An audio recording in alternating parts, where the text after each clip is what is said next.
श्री गुरुदेव दत्त.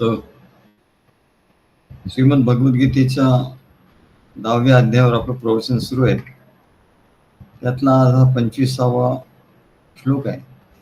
त्याच्यावर आपण आता निरूपण बघूया.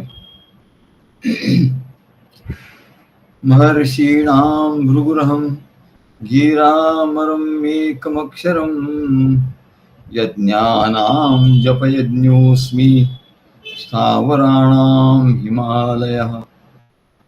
महर्षीणां भृगुरहं गिरामरम् एकमक्षरम् यज्ञानां जपयज्ञोऽस्मि स्थावराणां हिमालयः.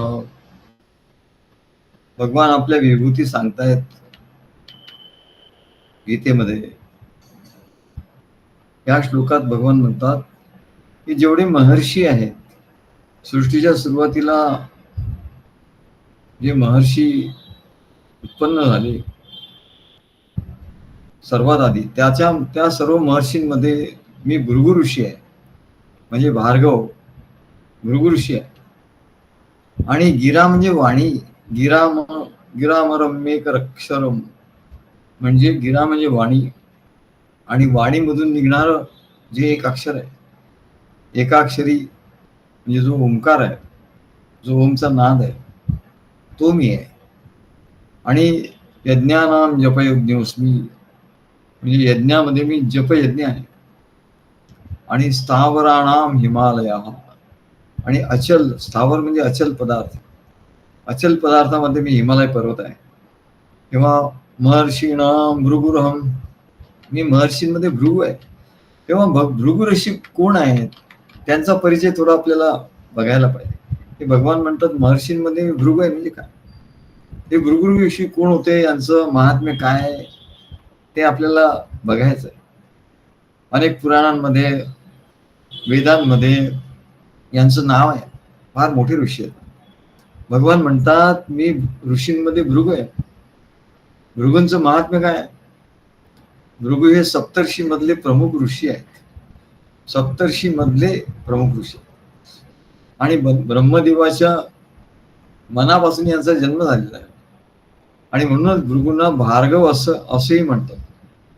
भृगु ऋषी आणि भार्गव हे एकच आहे. म्हणजे भार्गव परशुरामाला भार्गव परशुराम असं म्हणतात, कारण परशुरामाचं मूळ कुळ हे भृगूपासून आहे, भृगु ऋषींपासून आहे, आणि म्हणून त्यांना भार्गव असे म्हणतात.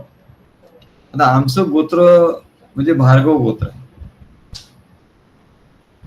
तेव्हा भार्गव गोत्रोत्पन्नायु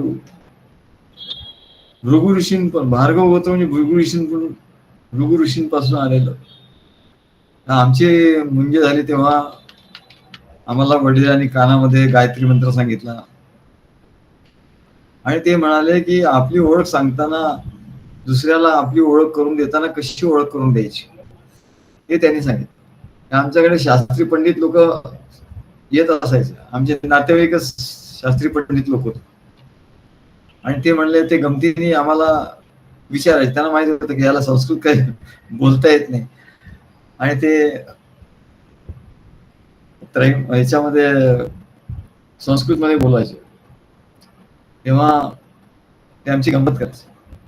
तर वडील म्हणाले, तुला मग सांगता येणार नाही संस्कृत मध्ये, तुला ओळख करून देता येत नाही, कसं सेल्फ इंट्रोडक्शन म्हणतात तसं आम्हाला वडिलांनी सांगितलं.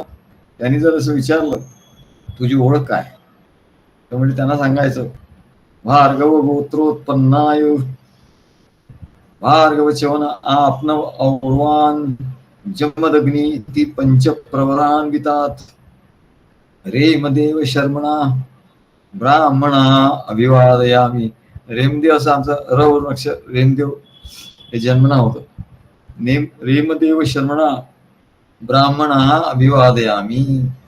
हे ब्राह्मण ब्रह्मवृंदांनो, मी तुम्हाला अभिवादन करतो. तेव्हा भार्गव गोत्र म्हणजे भृगु ऋषी पासून आलेलं गोत्र, भृगु ऋषी पासून. आणि त्या गोत्रांचे 5 प्रवर आहे. आम्हाला कळायचं नाही पूर्वी 5 प्रवर म्हणजे काय म्हणतात आणि का म्हणतात. तेव्हा या गीतेमध्ये इथं प्रकट झालं मला की त्यांचे 5 प्रवर म्हणजे भार्गव च्यवन आपनव औरवान जमदग्नी. म्हणजे भार्गव, च्यवन, आपनव, औरवान आणि जमदग्नी असे हे हे पुत्र होते. च्यवन, आपनव, औरव आणि जमदग्नी हे भार्गव ऋषीचे म्हणजे भृगु ऋषीचे हे पुत्र होते. तेव्हा ते सांगतात की भार्गव ऋषी म्हणजे भृगु ऋषींचा जन्म ब्रह्मदेवापासून झाला. भृगु ऋषींच्या एका पुत्राचं नाव च्यवनच होतं. आता ते सांगतात भार्गव च्यवन आपनव औरवान जमदग्नी. तेव्हा त्यांच्या एका मुलाचं नाव च्यवन होतं. आणि च्यवन ऋषी हे आयुर्वेदाचे प्रसिद्ध जाणकार होते. तुम्हाला माहिती आहे च्यवनप्राश त्यांनीच ते च्यवनप्राश तयार केला. तसेच भार्गव भृगु ऋषी हे आयुर्वेदाचे हे मोठे पंडित होते. आयुर्वेदाचं मध्ये अनेक त्यांनी संशोधन केलं म्हणा आणि आयुर्वेदाला समृद्ध केलं असे हे भृगु ऋषी होते. आणि म्हणून त्यांच्या पुत्राचं एका नाव च्यवन ऋषी हे आयुर्वेदाचे प्रसिद्ध जाणकार होते. तेव्हा यांनी च्यवनप्राश या औषधाची निर्मिती केली.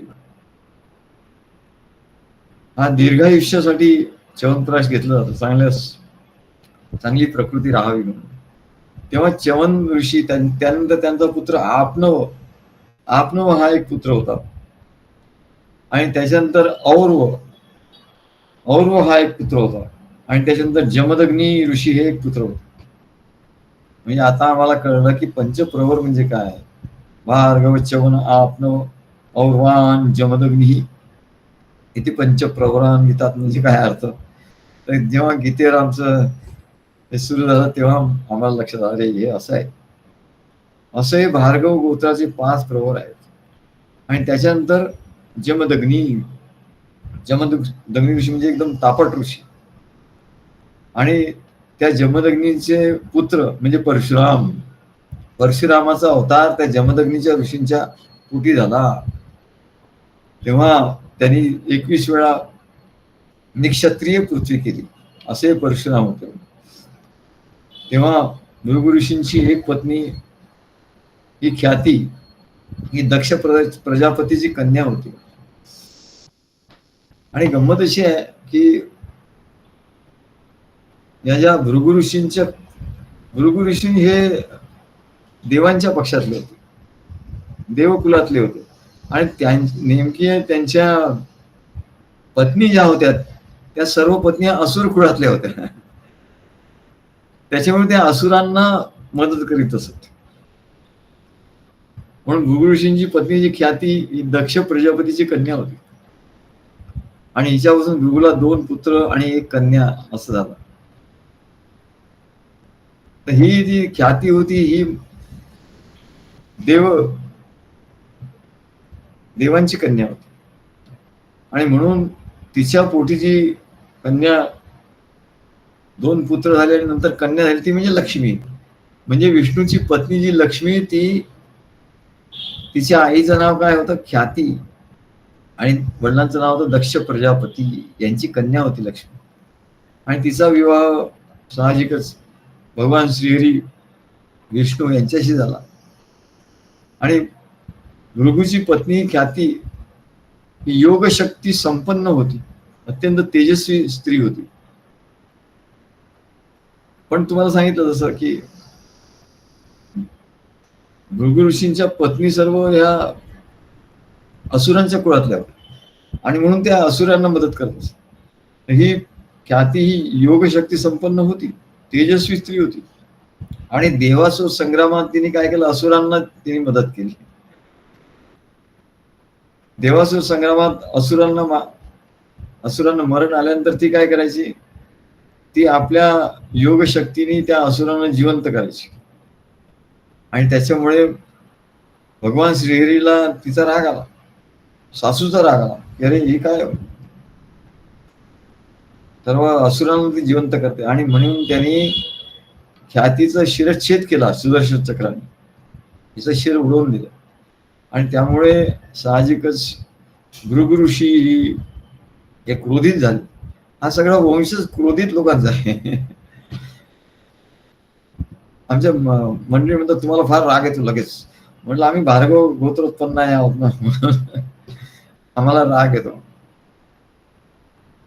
काय आपले आता ऋषींचं नाव सांगितलं ते चवन आपणा औरवान जमदग्नी ऋषी हे फार त्राफट होते. त्यांनी त्याच्या पुत्राला सांगितलं की आपल्या त्यांच्या मातेचा शिरच्छेद करायला सांगितलं. तेव्हा परंतु त्यांचं महात्म्य एवढं होतं मला, एवढे तपश्चर्यावान होते की त्यांना त्याचा काही बाध झाला नाही. आणि म्हणून त्यांचं एवढं तपसामर्थ्य होतं की त्यांनी विष्णूला शाप दिला की म्हणाले तुम्हाला सुद्धा स्त्रीच्या पोटी वारंवार जन्म घ्यावा लागेल. आणि म्हणून भगवंताचे अवतार झाले. भगवंतांनी रामकृष्णादी असे सर्व अवतार घेतले वारंवार त्यांच्या शापामुळे. आणि त्यानंतर भृगु ऋषींनी त्यांची जी पत्नी ख्याती हिला आपल्या तपस सामर्थ्याने जिवंत केलं. असं त्या भृगु ऋषीचं खूप महात्म्य आहे. हे सर्व ऋषी म्हणजे अगदी विश्व निर्माण झालं, ब्रह्मदेव निर्माण झाले आणि ब्रह्मदेवाच्या नंतर लगेच हे ऋषींना ब्रह्मदेवाने निर्माण केलं, त्यांना जन्म दिला. आणि ब्रह्मदेवाच्या निर्मितीमध्ये म्हणजे ब्रह्मदेवाच्या प्रजा निर्मितीमध्ये त्यांना मदत करण्यासाठी, ब्रह्मदेवाला मदत करण्यासाठी आणि विश्वाची वस्ती करण्यासाठी, वस्ती म्हणजे कुठेही आपल्याला वसाहत करायची असेल, नवीन भूप्रदेश असेल तिथे वसाहत करावी लागते.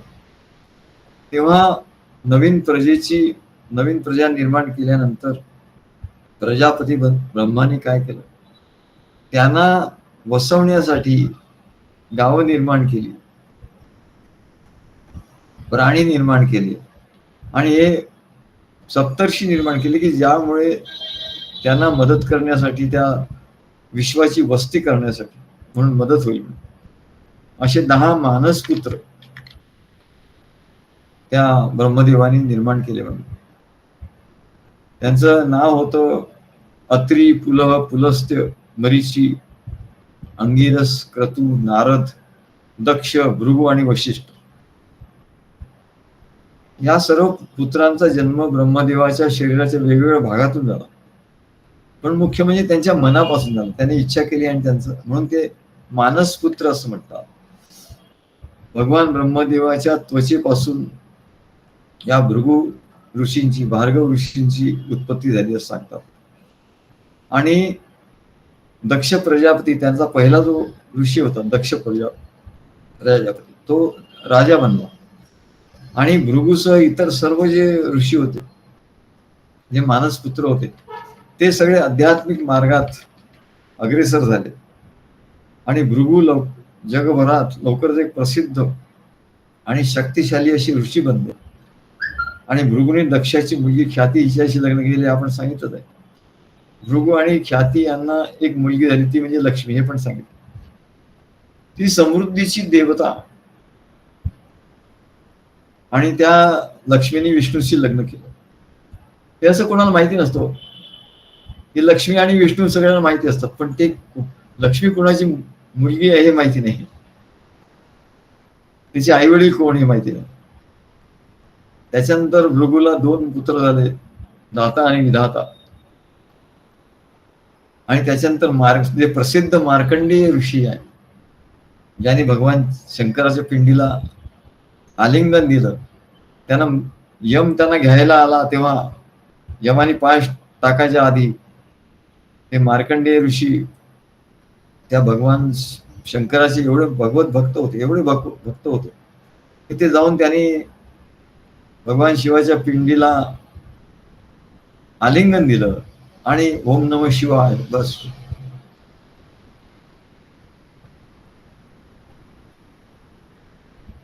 ओम नमः शिवाय मंत्राचा जप करायला लागला. तेव्हा भगवान शंकर स्वतः प्रकट झाले त्या पिंडीमध्ये आणि त्याने यमाला थांबवलं आणि त्याने यमाला सांगितलं की याला न्यायचं नाही. मग यम म्हणाला की याचं वय 16 वर्षच आहे, 16 वर्षानंतर याचा मृत्यू आहे म्हणून मी आलो. तेव्हा भगवान शंकर म्हणाले की हा नेहमी 16 वर्षाचाच राहील, म्हणजे 16 वर्षाचं वर जाणारच नाही, याचं वय नेहमी 16 वर्षाचंच राहील. आणि असा वर देऊन त्यांनी त्या मार्कंडेय ऋषीवर कृपा केली, त्याच्या भक्तीने प्रसन्न होऊन. तेव्हा हे मार्कंडेय ऋषी हे सुद्धा त्या भृगूच्या वंशातलेच होते. प्रसिद्ध ऋषी सर्व या भृगूच्या वंशातले, भार्गव वंशातले होते. आता या भृगूंचे 2 जन्म झाले भार्गवांचे. पहिल्या मन्वंतराच्या म्हणजे स्वयंभू मन्वंतरांच्या शेवटी वसिष्ठ, अत्री, पुलस्त्य, अंगिरस, पुलह, पृथू आणि भृगू आणि मारीची हे सर्व ऋषी यांचं निधन झालं. मगाशीच आम्ही बोलत होतो की हे सर्व ऋषी, हे सर्व तपश्चर्या, हे सर्व योगी, हे 14 भुवन ब्रह्मांड, 14 भुवन ब्रह्मांडात यांचं स्थान असतं. भूलोक, भुवरलोक, तपोलोक, जनलोक, महरलोक, ब्रह्मलोक. म्हणजे वरच्या लोकात जातात त्यांच्या तपश्चर्येप्रमाणे. आणि म्हणून भृगू, पुलह, मरीची यांचं निधन झालं.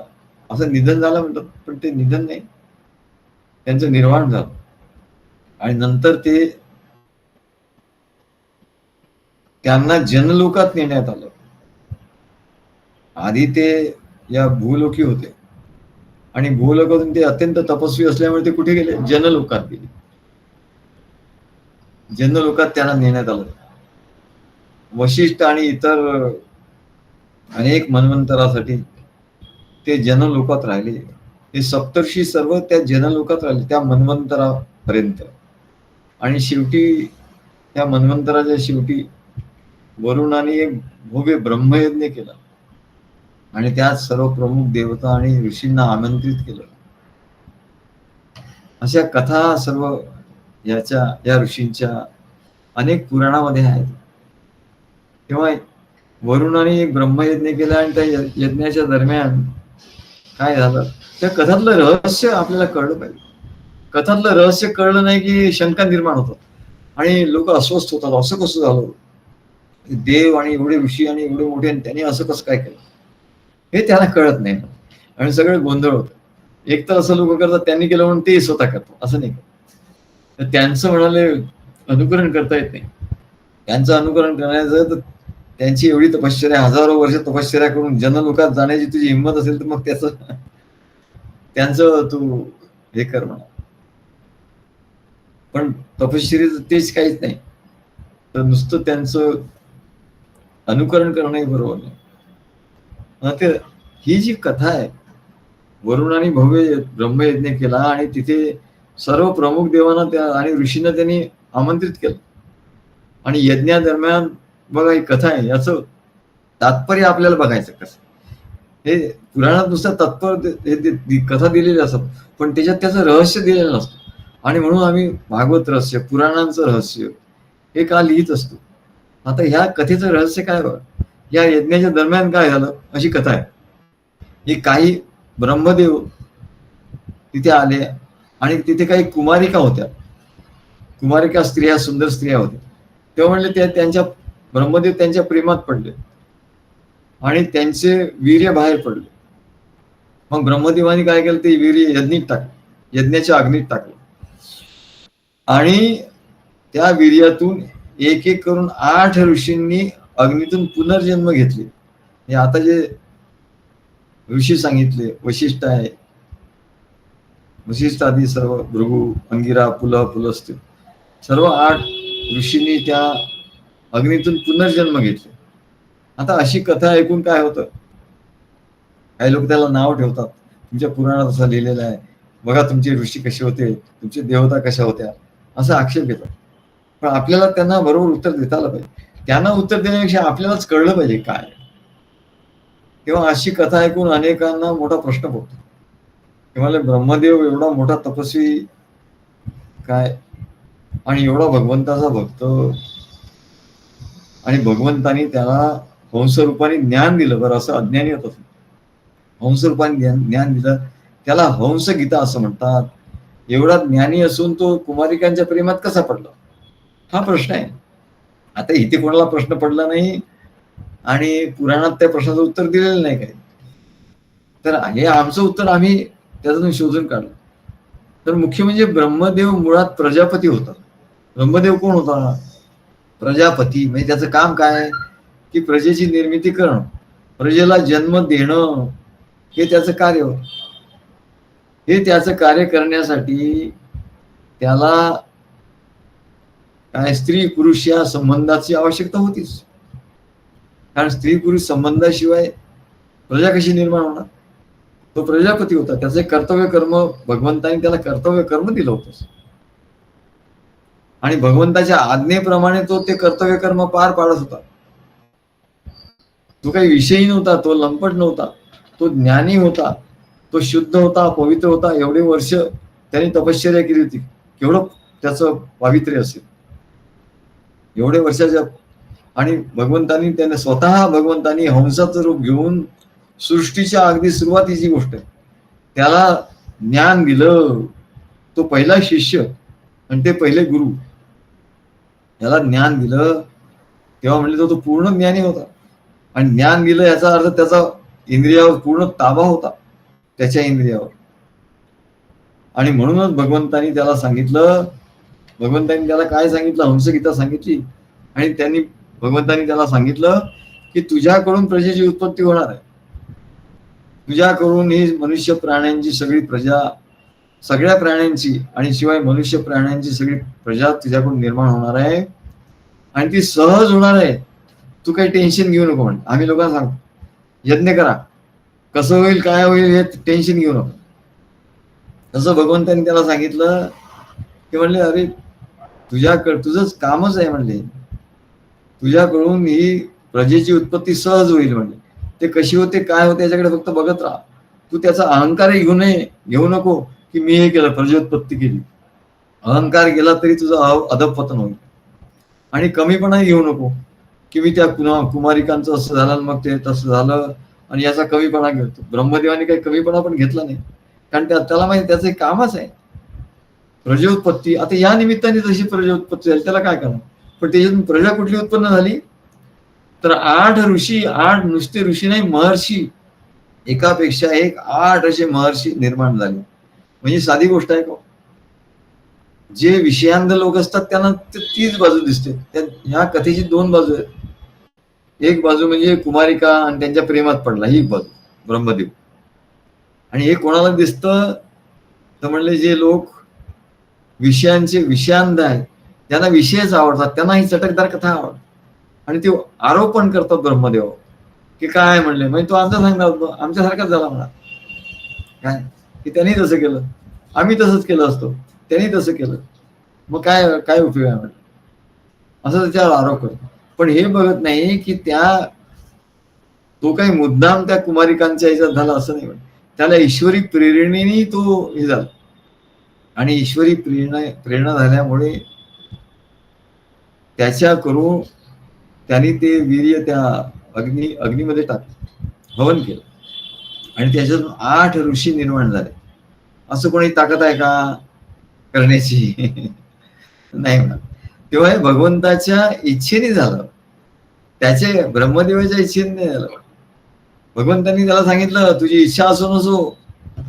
हंस गीतेमध्ये भगवंतांनी त्याला सांगितलं अरे तुझ्याकडनं प्रजा निर्माण होईल, तू हो म्हटलं तरी होईल, नाही म्हटलं तरी होईल. तेव्हा त्याचा तू प्रजा निर्माण झाली म्हणून त्याचा अहंकार, बघा केवढे ऋषी माझ्याकडनं निर्माण झाले, एवढी प्रजा, किती सुंदर सुंदर गोष्टी निर्माण झाल्या, त्याचा अहंकार तू घेऊ नको. आणि तुझ्याकडून काही अशा गोष्टी घडल्या त्याचा कमीपणा घेऊ नको म्हणले, कारण तू करणार नाही, तू निमित्त आहे, हे माझ्या शक्तीने घडताय म्हणते. असं भगवंतांनी त्याला ज्ञान दिलं आणि भगवंताचं कार्य म्हणून तो हे करत होता. आणि त्याच्यामुळे त्यांनी अहंकारी झाला नाही, त्याला कमीपणाही त्याने घेतला नाही. असं आमचे भाष्य या प्रसंगावर आहे. ही सर्व प्रजा माझ्या संकल्पाप्रमाणे आणि तुला निमित्त आणि प्रेरणा करून तयार होणार आहे. भगवंतांनी सांगितलं ही सर्व प्रजा निर्माण होणार आहे, ती माझ्या संकल्पाप्रमाणे होणार आहे. तू काही केल्यामुळे होणार आहेच नाही, पण तू निमित्त आहे. आणि तुला प्रेरणा जशी जशी होईल तसं तसं तुझ्याकडून घडेल. तू मुद्दाम काही करणार नाही, आणि म्हणून तू काय वाईट केलं का चांगलं केलं याचं बंधन तुला काही होणार नाही. पण तू त्याच्याकडे अलिप्तपणाने बघ. हे प्रजापती असं होणार होतं म्हणून झालं. आणि ही प्रजोत्पत्ती म्हणजे माझी सेवा आणि माझी भक्ती म्हणून तू कर. भगवंतांनी त्याला सांग की माझी सेवा आहे आणि माझी भक्ती आहे म्हणून तू कर. म्हणजे तुला त्याचं बंधन होणार नाही म्हणले. मग कशा रीतीने जन्माला येऊ कोणी हे तुझ्या हातात नाही म्हणत. अशा रीतीने जन्माला आलेल्या भृगूला वरुण आणि त्याची पत्नी चर्ष्णी यांनी दत्तक घेतल्या. दुसऱ्या जन्मात भृगूला दत्तक घेतलं आणि या जन्मात भृगूला वरुणी भृगू असे म्हटले गेले. त्याच्या आईचं नाव वरुणी होतं. या दुसऱ्या जन्मात भृगूनी कश्यप ऋषींची मुलगी पुलोमाशी लग्न केलं आणि त्यांना च्यवन, भूत, च्यवन, वज्रशीर्ष, सुची, शुक्र आणि सावन असे 6 पुत्र झाले. भार्गव च्यवन हा च्यवन परत तिथे आला आणि त्याची भूत आणि त्याची पहिली पत्नी यांचं नाव भूता. तिच्यापासून 11 रुद्र निर्माण झाले. जगी द्वादशादित्य रुद्र 11. मागे आपण 11 रुद्राबद्दल माहिती बघितली होती. भूताची दुसरी पत्नी स्वरूपाने 1 कोटी रुद्रांना जन्म दिला. ते 11 रुद्र झाले आणि त्याच्यानंतर 1 कोटी झाले रुद्र. आणि त्याच्यानंतर प्रसिद्ध झालेला ऋषी च्यवन बघा, परत च्यवन त्याला भार्गव च्यवन आपनव औरवान जमदग्नी हा च्यवन आला. या च्यवनाला 2 पत्नी होत्या, सुकन्या आणि आरुषी. आणि आरुषीचा मुलगा औरव. भार्गव च्यवन आपनव औरवान हा औरव हा मुलगा होता. आणि त्याचा मुलगा ऋषिक आणि ऋषिकाचा मुलगा जमदग्नी. औरवान जमदग्नी आणि जमदग्नीचा पुत्र परशुरामाचा पिता. जमदग्नी हा परशुरामाचा पिता होता. आणि भृगूचा दुसरा मुलगा शुक्र, याला दोन पुत्र होते आणि 1 कन्या होती देवयानी. हे नाटक आलं होतं ना, कच देवयानी, कच आणि देवयानी. तेव्हा शुक्र म्हणजे शुक्राचार्य, हे असुरांचे गुरु होते शुक्राचार्य. आणि आम्ही मागे यांना घेऊन गेलो होतो आपल्या किरण मुळेंना त्यांच्या गाडीत. आम्ही त्यांना नाही घेऊन गेलो, ते आम्हाला घेऊन गेले मध्य प्रदेशात. तिकडे आम्ही जे सांगितलं की तिथे अर्ध ज्योतिर्लिंग आहे. त्या मोहगावला अर्ध ज्योतिर्लिंग. आणि त्या अर्ध ज्योतिर्लिंगाच्या तिथे ते शुक्राचार्यांनी ते स्थापन केलं. आणि तिथे शुक्राचार्यांनी तपश्चर्या केली आणि त्याला दंडकारण्य असं म्हणतात. ते अशी माहिती लावलेली ते त्याला दंडकारण्य असं म्हणतात. आम्ही त्याला दाखवलं, हे बघा हे दंडकारण्य. रघुराम सुद्धा त्या दंडकारण्यातून गेलेले आहेत. तेव्हा नागपूरच्या अगदी जवळचा भाग आहे दंडकारण्याचा. आणि तिथे शुक्राचार्य हे असुरांचे गुरु, त्यांनी तपश्चर्या केली. आणि तिथे अर्ध ज्योतिर्लिंग 12.5 ज्योतिर्लिंग आहेत भारतात. तर 12.5 म्हणजे ते जो 12 ज्योतिर्लिंग ते अर्ध ज्योतिर्लिंग तिथे आहे. फार सुंदर ज्योतिर्लिंग आहे.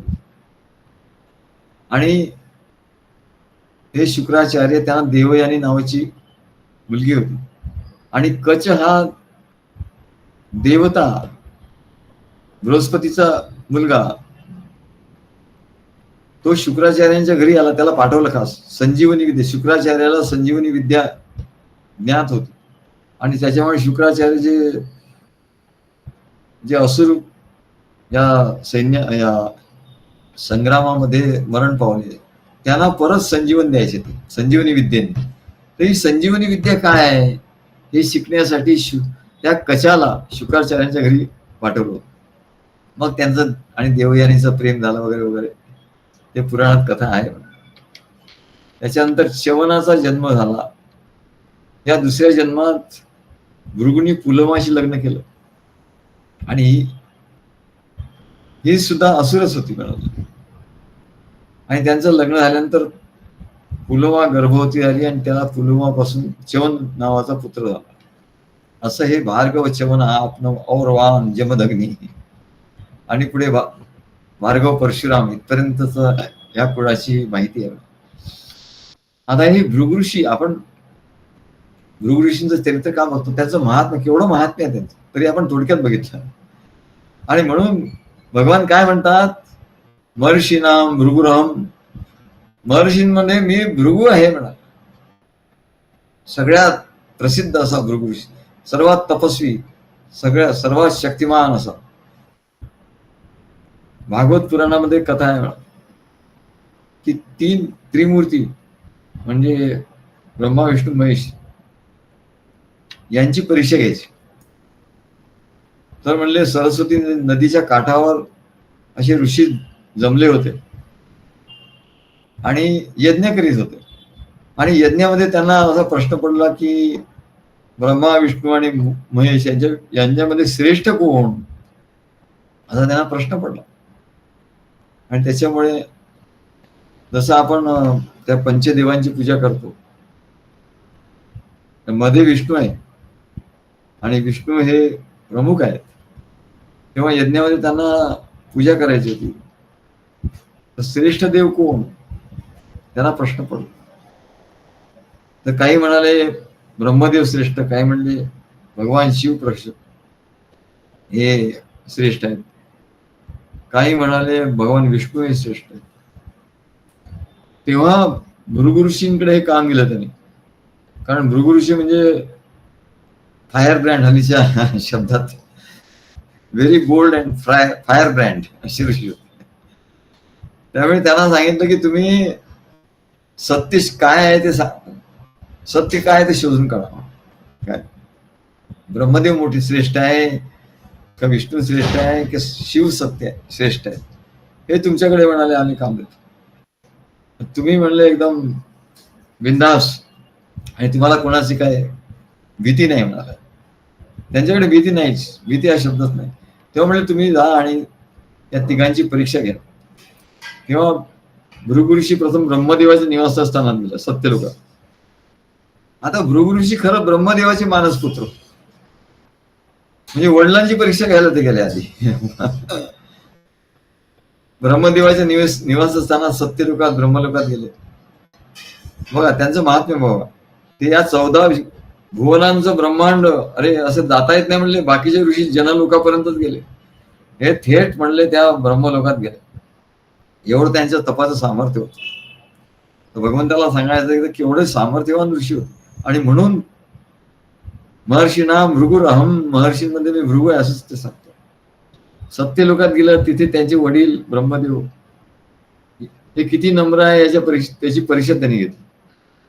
आणि दरबारात प्रवेश केला त्यांनी. दरबारात प्रवेश केल्यावर भृगु ऋषींनी खरं आपल्या वडिलांना किंवा ब्रह्मदेव आहे म्हणून तरी नमस्कार करायला पाहिजे होता, मान खाली घालून नमस्कार करायला पाहिजे होता. पण ते काही नाही म्हण, त्यांनी काही नमस्कार वगैरे केला किंवा त्यांनी कुठली प्रार्थनाही केली नाही. आणि असा अनादर झाला ब्रह्मदेवाचा. त्याच्यामुळे ब्रह्मदेव खूप क्रोधित झाले, खूप नाराज झाले, खूप क्रोधित झाले. पण आता मुलगाच आहे, मग त्याला काय करणार, त्याने काही केलं नाही, त्याची ऍक्शन काही घेतली नाही. त्याच्यानंतर भृगु ऋषी, भार्गव ऋषी भगवान शिवाची परीक्षा घ्यायला गेले. त्यांचं निवासस्थान कुठे, कैलास पर्वतावर. आणि शिव त्या भृगु ऋषींना जाणत होते. भृगु ऋषींवर त्यांचं प्रेम होतं, म्हणून भृगु ऋषींना ते मिठी मारण्यासाठी भगवान शिव धावले. पण भृगु मागे हटले आणि खबरदार म्हणा, तुम्ही अधर्मी आहात म्हणा, अधर्मी, मला स्पर्श करू नका. आता परीक्षाच घ्यायची त्यांना. त्याच्यामुळे भगवान शंकराला राग आला आणि त्यांनी भृगुला दंड करण्यासाठी हातात त्रिशूळ उचलला आणि आता त्याला मारणार. तेवढ्यात पार्वती मातेने भगवान शंकराला शांत केलं आणि भृगू तिथून निघाले. आणि शेवटी आता भृगु ऋषी वैकुंठाला आले. आता वैकुंठामध्ये आता इथे सगळे ब्रह्मलोकाचे त्यांचे नातेवाईकच होते, त्यांचे वडीलच होते. आणि इथे वैकुंठ लोकात विष्णू हे त्यांचे दामाद काय म्हणतात जावई होते, कारण लक्ष्मी यांची भृगु ऋषींची पत्नी होती. किती नाती असतात हो, नाती होती. या ज्या कथा का सांगतो आपण की कोण कोणाचा आहे आपल्याला लक्षात आलं. पुराणामध्ये कथा आहे पण कोण कोणाचा कोण काय कळतच नाही मला. तेव्हा अशा कथा सांगता सांगता कोण कोणाचा कोण आहे हे बरोबर कळायला लागतं हळूहळू हळूहळू. की लक्ष्मी कोणाची पत्नी विष्णूची ते तर माहिती आहे, पण कुणाची कन्या ते माहिती नाही.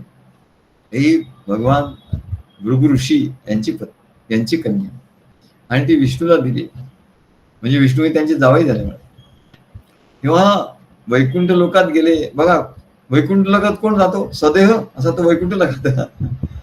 पण काय त्यांच्या तपश्चर्या तेजाने ते वैकुंठ लोकात गेले आणि भगवान श्रीहरी विष्णू लक्ष्मीच्या मांडीवर झोपलेले होते. तेव्हा तिथे ते गेले आणि नुसते गेले नाही म्हणले, तिथे जाऊन त्यांनी विष्णूच्या छातीवर लात मारली. विष्णूच्या छातीवर लात मारलं. बापरे केवढं फायर ब्रँड. केवढी त्यांची हिंमत. पण नुसती कोणी अशी हिंमत नाही करू शकत. त्याला तेवढं तपश्चर्या तेवढी पाहिजे. तेव्हा आश्चर्यचकित होऊन भगवान विष्णू आणि लक्ष्मी दोघेही जागे झाले आणि भृगूला वाटलं विष्णू सुद्धा इतर लोकांसारखे काहीतरी करतील, आपल्याला रागावतील. आणि त्यांना हा त्यांचा अपमान वाटला. पण त्यांना आश्चर्य वाटलं की विष्णू अत्यंत हसत मुखाने त्यांना म्हणाले की हे ब्राह्मण, हे ब्रह्म, तुमचं स्वागत आहे म्हणा. तुम्ही आलं हे आमचं लक्षात आलं नाही म्हणा, आणि म्हणून आम्हाला तुम्ही क्षमा करा, आम्ही तुमचं काही स्वागत करू शकलो नाही.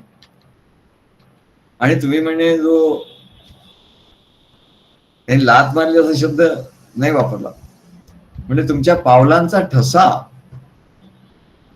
पावलांचा ठसा जो माझ्या छातीवर ठेवला उमटवला, त्याच्यामुळे मी स्वतःला खूप भाग्यवान समजतो असं भगवान विष्णू त्याला. तेव्हा तो भृगु ऋषी एकदम खजील झाले. एवढा भयंकर अपमान करून सुद्धा भगवान श्रीहरी विष्णू त्याला काही रागावले नाही. रागावले तर नाहीच, पण उलट त्याचं स्वागत केलं आणि अत्यंत आनंदाने स्वागत केलं. आणि श्री विष्णू म्हणाले की श्रीवत्स लांछन आहे, लांछन आहे पण श्रीवत्स लांछन असं नाव त्याला पडलं. तेव्हा भृगू आश्चर्यचकित झाले आणि नंतर भृगू भगवान विष्णूचे परम भक्त झाले.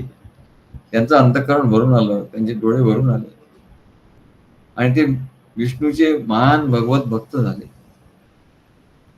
आणि इतर ऋषींकडे जेव्हा ते परत आले तेव्हा त्यांनी सांगितलं की भगवान विष्णू ही सर्वश्रेष्ठ देवता आहे.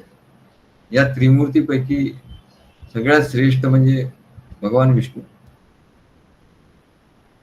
तेव्हा असे भृगु ऋषींनी म्हणले अग्नीचा शोध लावला. त्याच्या आधी अग्नी कोणाला माहिती नव्हती, यज्ञ संस्थाच नव्हती. म्हणजे त्यावेळेला यज्ञ संस्था नव्हती.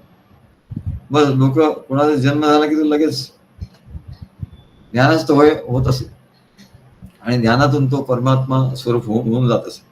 यज्ञ वगैरे असं काही तिथे नव्हतं म्हणा. सर्वप्रथम भृगु ऋषींनी अग्नीचा शोध लावला आणि म्हणून आता आपण जो यज्ञ करतो त्यांनी शोध लावला म्हणून अग्नी अस्तित्वात आला. तेव्हापासून यज्ञ संस्था अस्तित्वात आली. त्याच्यानंतर भृगु ऋषी हे मोठी ज्योतिषविद होते. ज्योतिषशास्त्राचा त्यांनी शोध लावला. आमच्या महाराजांचे जे महाराज होते गजानन महाराज, ते मोठे ज्योतिषी होते आणि ते जे राजे होते, त्या राजाचं नाव आता विसरलो, तेव्हा त्या राजांचे ते राजगुरू होते आणि तिथे ते त्यांचं एक मेळावा असायचा ज्योतिषांचा, अखिल अखिल भारतीय ज्योतिषांचा मेळावा असायचा त्या राजाच्याकडे. औंधचे राजे नाव, औंधच्या राजांच्याकडे तो दरवर्षी असा हे असायचा, मेळावा असायचा आणि सर्व मोठमोठे ज्योतिषी त्या तिथे यायचे आणि त्या मेळाव्याची सांगता गजानन महाराज म्हणजे आमच्या महाराजांचे महाराज, त्यांचं शेवटचं भाषण असायचं समारोपाचं. सर्व ज्योतिषांचं म्हणणं ऐकून घेतल्यानंतर तिथं त्यांचं चूक काय बरोबर काय हे सगळं सांगून सगळ्या शंकांचं निरसन करायचे. मोठमोठ्या ज्योतिषांचं ते सांगायचे की हे यांचं हे बरोबर नाही, हे असं पाहिजे, हे तसं पाहिजे, अशा रीतीने समारोप ते करायचे. आणि जेव्हा महाराज आमचे त्यांचे शिष्य झाले तेव्हा 2 तास त्यांचं प्रवचन असायचं तिकडे त्या औंधच्या राजे महाराजांच्याकडे, तिथे सेमिनार सारखंच असायचं. तेव्हा महाराजांनी गजानन महाराजांनी एकदा असं आमच्या महाराजांना घेऊन गेले आणि तिथे असं त्या सगळ्या ज्योतिषांची भाषणं झाल्यानंतर त्यांनी सांगितलं की त्यांनी 1 तास प्रवचन केलं आणि सांगितलं की आमचे जे पट्ट शिष्य आहेत काय अवधूत स्वामी महाराज, त्यांना म्हणले मी आपला पुढचा 1 तास त्यांना देतो. आणि असं म्हणून महाराज त्या सद्गुरु भक्तीच्या वर त्यांचं भाषण झालं, त्यांचं प्रवचन झालं. तेव्हा म्हणाले हे भृगुऋषी आणि गजानन महाराज दादरला राहायचे, महाराजांचे. तिथे एक दिवस असा चमत्कार झाला की एक व्यक्ती कुठे तो उत्तराखंड का कुठून तरी आला आणि त्यांनी पत्ता काढत त्याला कोणी सांगितलं माहिती नाही, तो असा त्याच्याकडे होता भृगु संहिता नावाचा ग्रंथ होता. म्हणजे महाराज सांगतात तो ग्रंथ असा खूप जुन्या काळचा होता. आता जी भृगु संहिता आहे ती छोटी आहे, पण तो भृगु संहिता ग्रंथ होता तो कमरे एवढा होता, म्हणजे मनुष्य उभा राहिला की त्याच्या कमरे एवढा तो ग्रंथ होता, एवढी पानं होती. मग त्या माणसाने एवढा दुरून तो आणला आणि त्या गजानन महाराजांना सांगितलं की तुम्हीच एक ज्योतिषी भारतात असे आहात की म्हणले तुम्हालाच हा ग्रंथ समजू शकेल, इतरांना काही समजणार नाही. म्हणून मी या शोधात होतो, आमच्या घरी हा खूप पुरातन काळापासून हा ग्रंथ आहे, तो कुणीतरी पात्र व्यक्तीला, अधिकारी व्यक्तीला हा द्यावा म्हणून मी खूप शोध केला आणि मला कळलं असं की तुम्ही आहात अशी व्यक्ती, म्हणून मी तुमच्याकडे हा ग्रंथ आणून देतो. आणि त्याला कळलं असेल कारण एवढे सगळे अखिल भारतातले ज्योतिषी येत होते आणि त्याच्या समारोपाचं यांचं भाषण होत असतं आणि म्हणून त्याला कळलं असेल, त्यांनी सांगितलं असेल. गजानन महाराज बोरकर असे दादरला राहतात, ते मोठे जे ज्योतिषी आहेत. तेव्हा त्यांनी तो ग्रंथ तिथे आणून, आधी सांगितलं नाही, त्यांनी ते आणून ठेवला आणि महाराजांना सांगितलं की महाराज मी तुमच्याकडे आलोय. म्हणाले, पण महाराजांनी ओळखलं. महाराजांनी म्हणाले की तू मला काहीतरी द्यायला आलाय म्हणाले. त्याने बरोबर नुसतं दर्शन घ्यायला आला नाही, काहीतरी आहे त्याच्याकडे. हो म्हणाला महाराज. मग त्यांनी गॅलरी ठेवला, तो ग्रंथ आणून महाराजांना दिला, तो भृगु संहिता. आणि त्या भृगु संहितेमध्ये प्रत्येक मनुष्याचं पान असते. तर आमच्या महाराजांनी सांगितलं की महाराज त्या भृगु संहितेत माझं पान काय, म्हणजे नाही, आधी ते महाराज गजानन महाराजांना ओळखत नव्हते. तेव्हा कोणीतरी सांगितलं की भृगु संहिता यांच्याकडे आहे, गजानन महाराजांच्याकडे, आणि ते प्रत्येकाचं पान त्याच्या भविष्याचं असतं त्याच्यामध्ये. तुम्ही त्यांच्याकडे जा. तर महाराजांच्याकडे आले आणि त्यांना म्हणाले की मला माझ्या लौकिक जीवनाचं काही नको, लौकिक जीवनाचं काही, पण मला सद्गुरू कधी प्राप्त होती, माझा अध्यात्म मार्ग, भक्ती मार्ग कधी पूर्ण होईल, कसा पूर्ण होईल, असं त्यांनी विचारलं. तेव्हा त्यांची ओळखच नव्हती सद्गुरू शिष्य म्हणून. तर त्यांनी त्यांना सांगितलं की म्हणाले तुमचा मार्ग निश्चित पूर्ण होईल आणि त्यांचं भविष्य सांगितलं. ते पॅन वाचून दाखवलं आणि महाराज घरी गेले. त्याच्यानंतर ते काही सद्गुरू असं तिथे काही झालंच नाही. नंतर त्यांची गाठ पडली काही वर्षांनी ते नाशिकच्या मंदिरात. तो असा मोठा प्रसंग आहे. तेव्हा भृगु संहिता हे भृगु ऋषींनी रचली आहे. एवढं त्यांचं महात्म्य आहे. म्हणजे ज्योतिषातले पहिले ज्योतिषी म्हणून भगवान म्हणतात. आणि आयुर्वेदाचे मुख्य होते. आयुर्वेदाचे अनेक औषधं आणि त्यांची माहिती भृगु ऋषींनी लिहून ठेवलेली आहे. आणि म्हणून भगवान सांगतात महर्षीणाम भृगुरहम. त्याच्यानंतर म्हणतात की मी महर्षींमध्ये मी भृगु आहे, भृगु ऋषी आहे. कारण त्यांचं एवढं महात्म्य आहे ते आपण सांगितलं. महर्षीणाम भृगुरम गिराम गिरामरम मेक अक्षरम. आणि गिराम अरमेक अक्षरम. गिरा म्हणजे वाणी आणि अमर.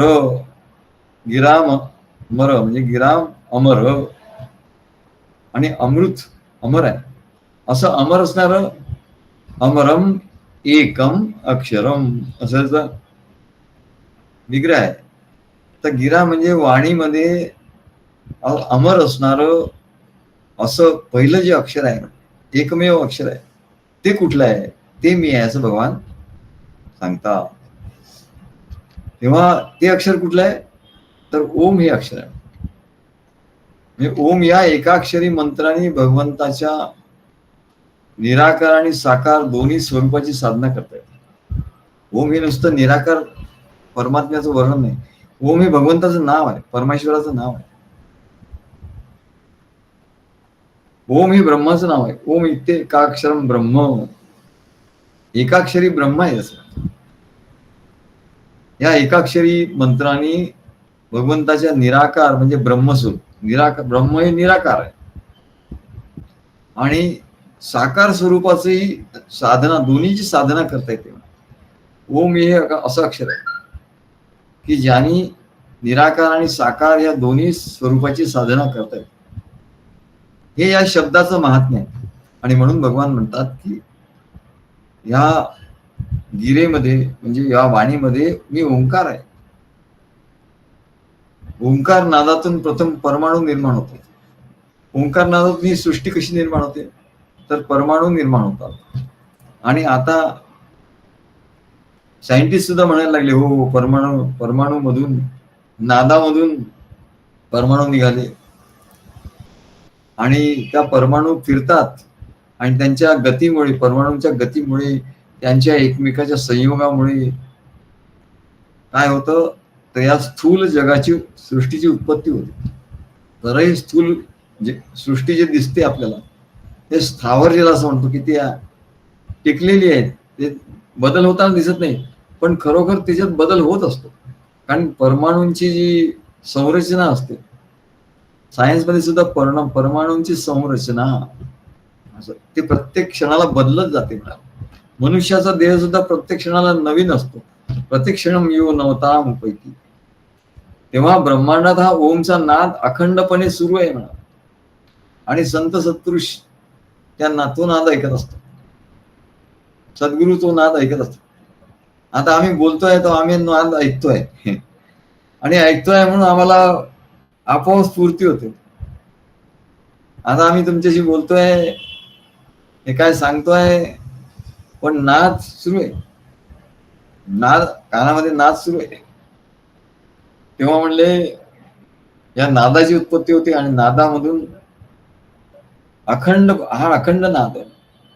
त्या नादामधून अणू, प्रत्येक पदार्थामध्ये जे अणू रेणू आहे त्याचा स्पंदन, त्या स्पंदनाने ते अणू रेणू स्पंदित होतात आणि फिरतात. आणि हा नाद, ओंकार नाद म्हणाले अनेक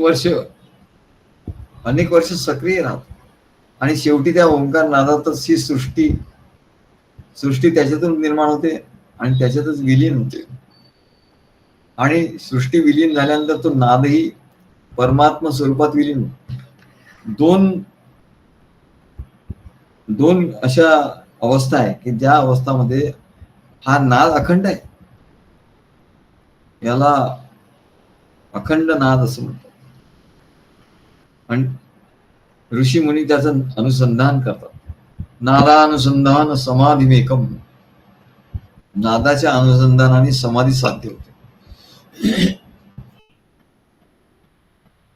नादानुसंधान समाधीमेकम मन्यामहे मान्यतमो लयानाम. लय योग नावाचा एक योग आहे. लय योगी काय करतात की ह्या सृष्टीचा लय करून टाकतात. आधीच सृष्टीचा लय होण्याच्या आधीच त्याचा लय करून टाकतात. म्हणजे सृष्टी ओंकार नादातून निर्माण होते आणि ओंकार नादातच विलीन होते. तेव्हा ते या नादाचा अनुसंधान करता करता करता या सृष्टीचा विलय करून टाकतात. सृष्टी असतानाच त्याचा विलय करून टाकतात. आणि जेव्हा हा नाद संपतो सृष्टीच्या दृष्टीने, या सृष्टीचा विलय होतो, भगवान शंकर या सृष्टीचा विनाश करतात, तेव्हा म्हणले काय होतं, तेव्हा हा नाद आपोआपच बंद होतो. दोन परिस्थिती, एक परिस्थिती म्हणजे संत सत्पुरुष याचा स्वतः विलय करून टाकतो आणि समाधी अवस्थेत जातो. आणि दुसरा, या सृष्टीचा अंत होतो तेव्हा हा नाद विलय होतो. तोपर्यंत हा नाद अखंड चाललेला असतो, पण कोणाला त्याची कल्पना येत नाही. फक्त संत सत्पुरुष सद्गुरू, आणि त्याला म्हणून त्या भगवंताचं, भगवान श्रीकृष्ण मुरलीतून तो नाद काढायचे, तो ब्रह्मनाद. तेव्हा त्या नादातच तो आपले सर्व जीवन मनुष्य प्राणी जगत असतो. आणि जो नाद विलीन होतो तेव्हा मनुष्य जीवन अनंतात विलीन होतो. परंतु मनुष्याला त्या नादाचा प्रत्यय काही केल्या येत नाही. याचं कारण काय? याचं कारण म्हणजे मनात त्याचा संसाराचा नाद सुरू असतो. त्याला संसाराचा नाद आहे.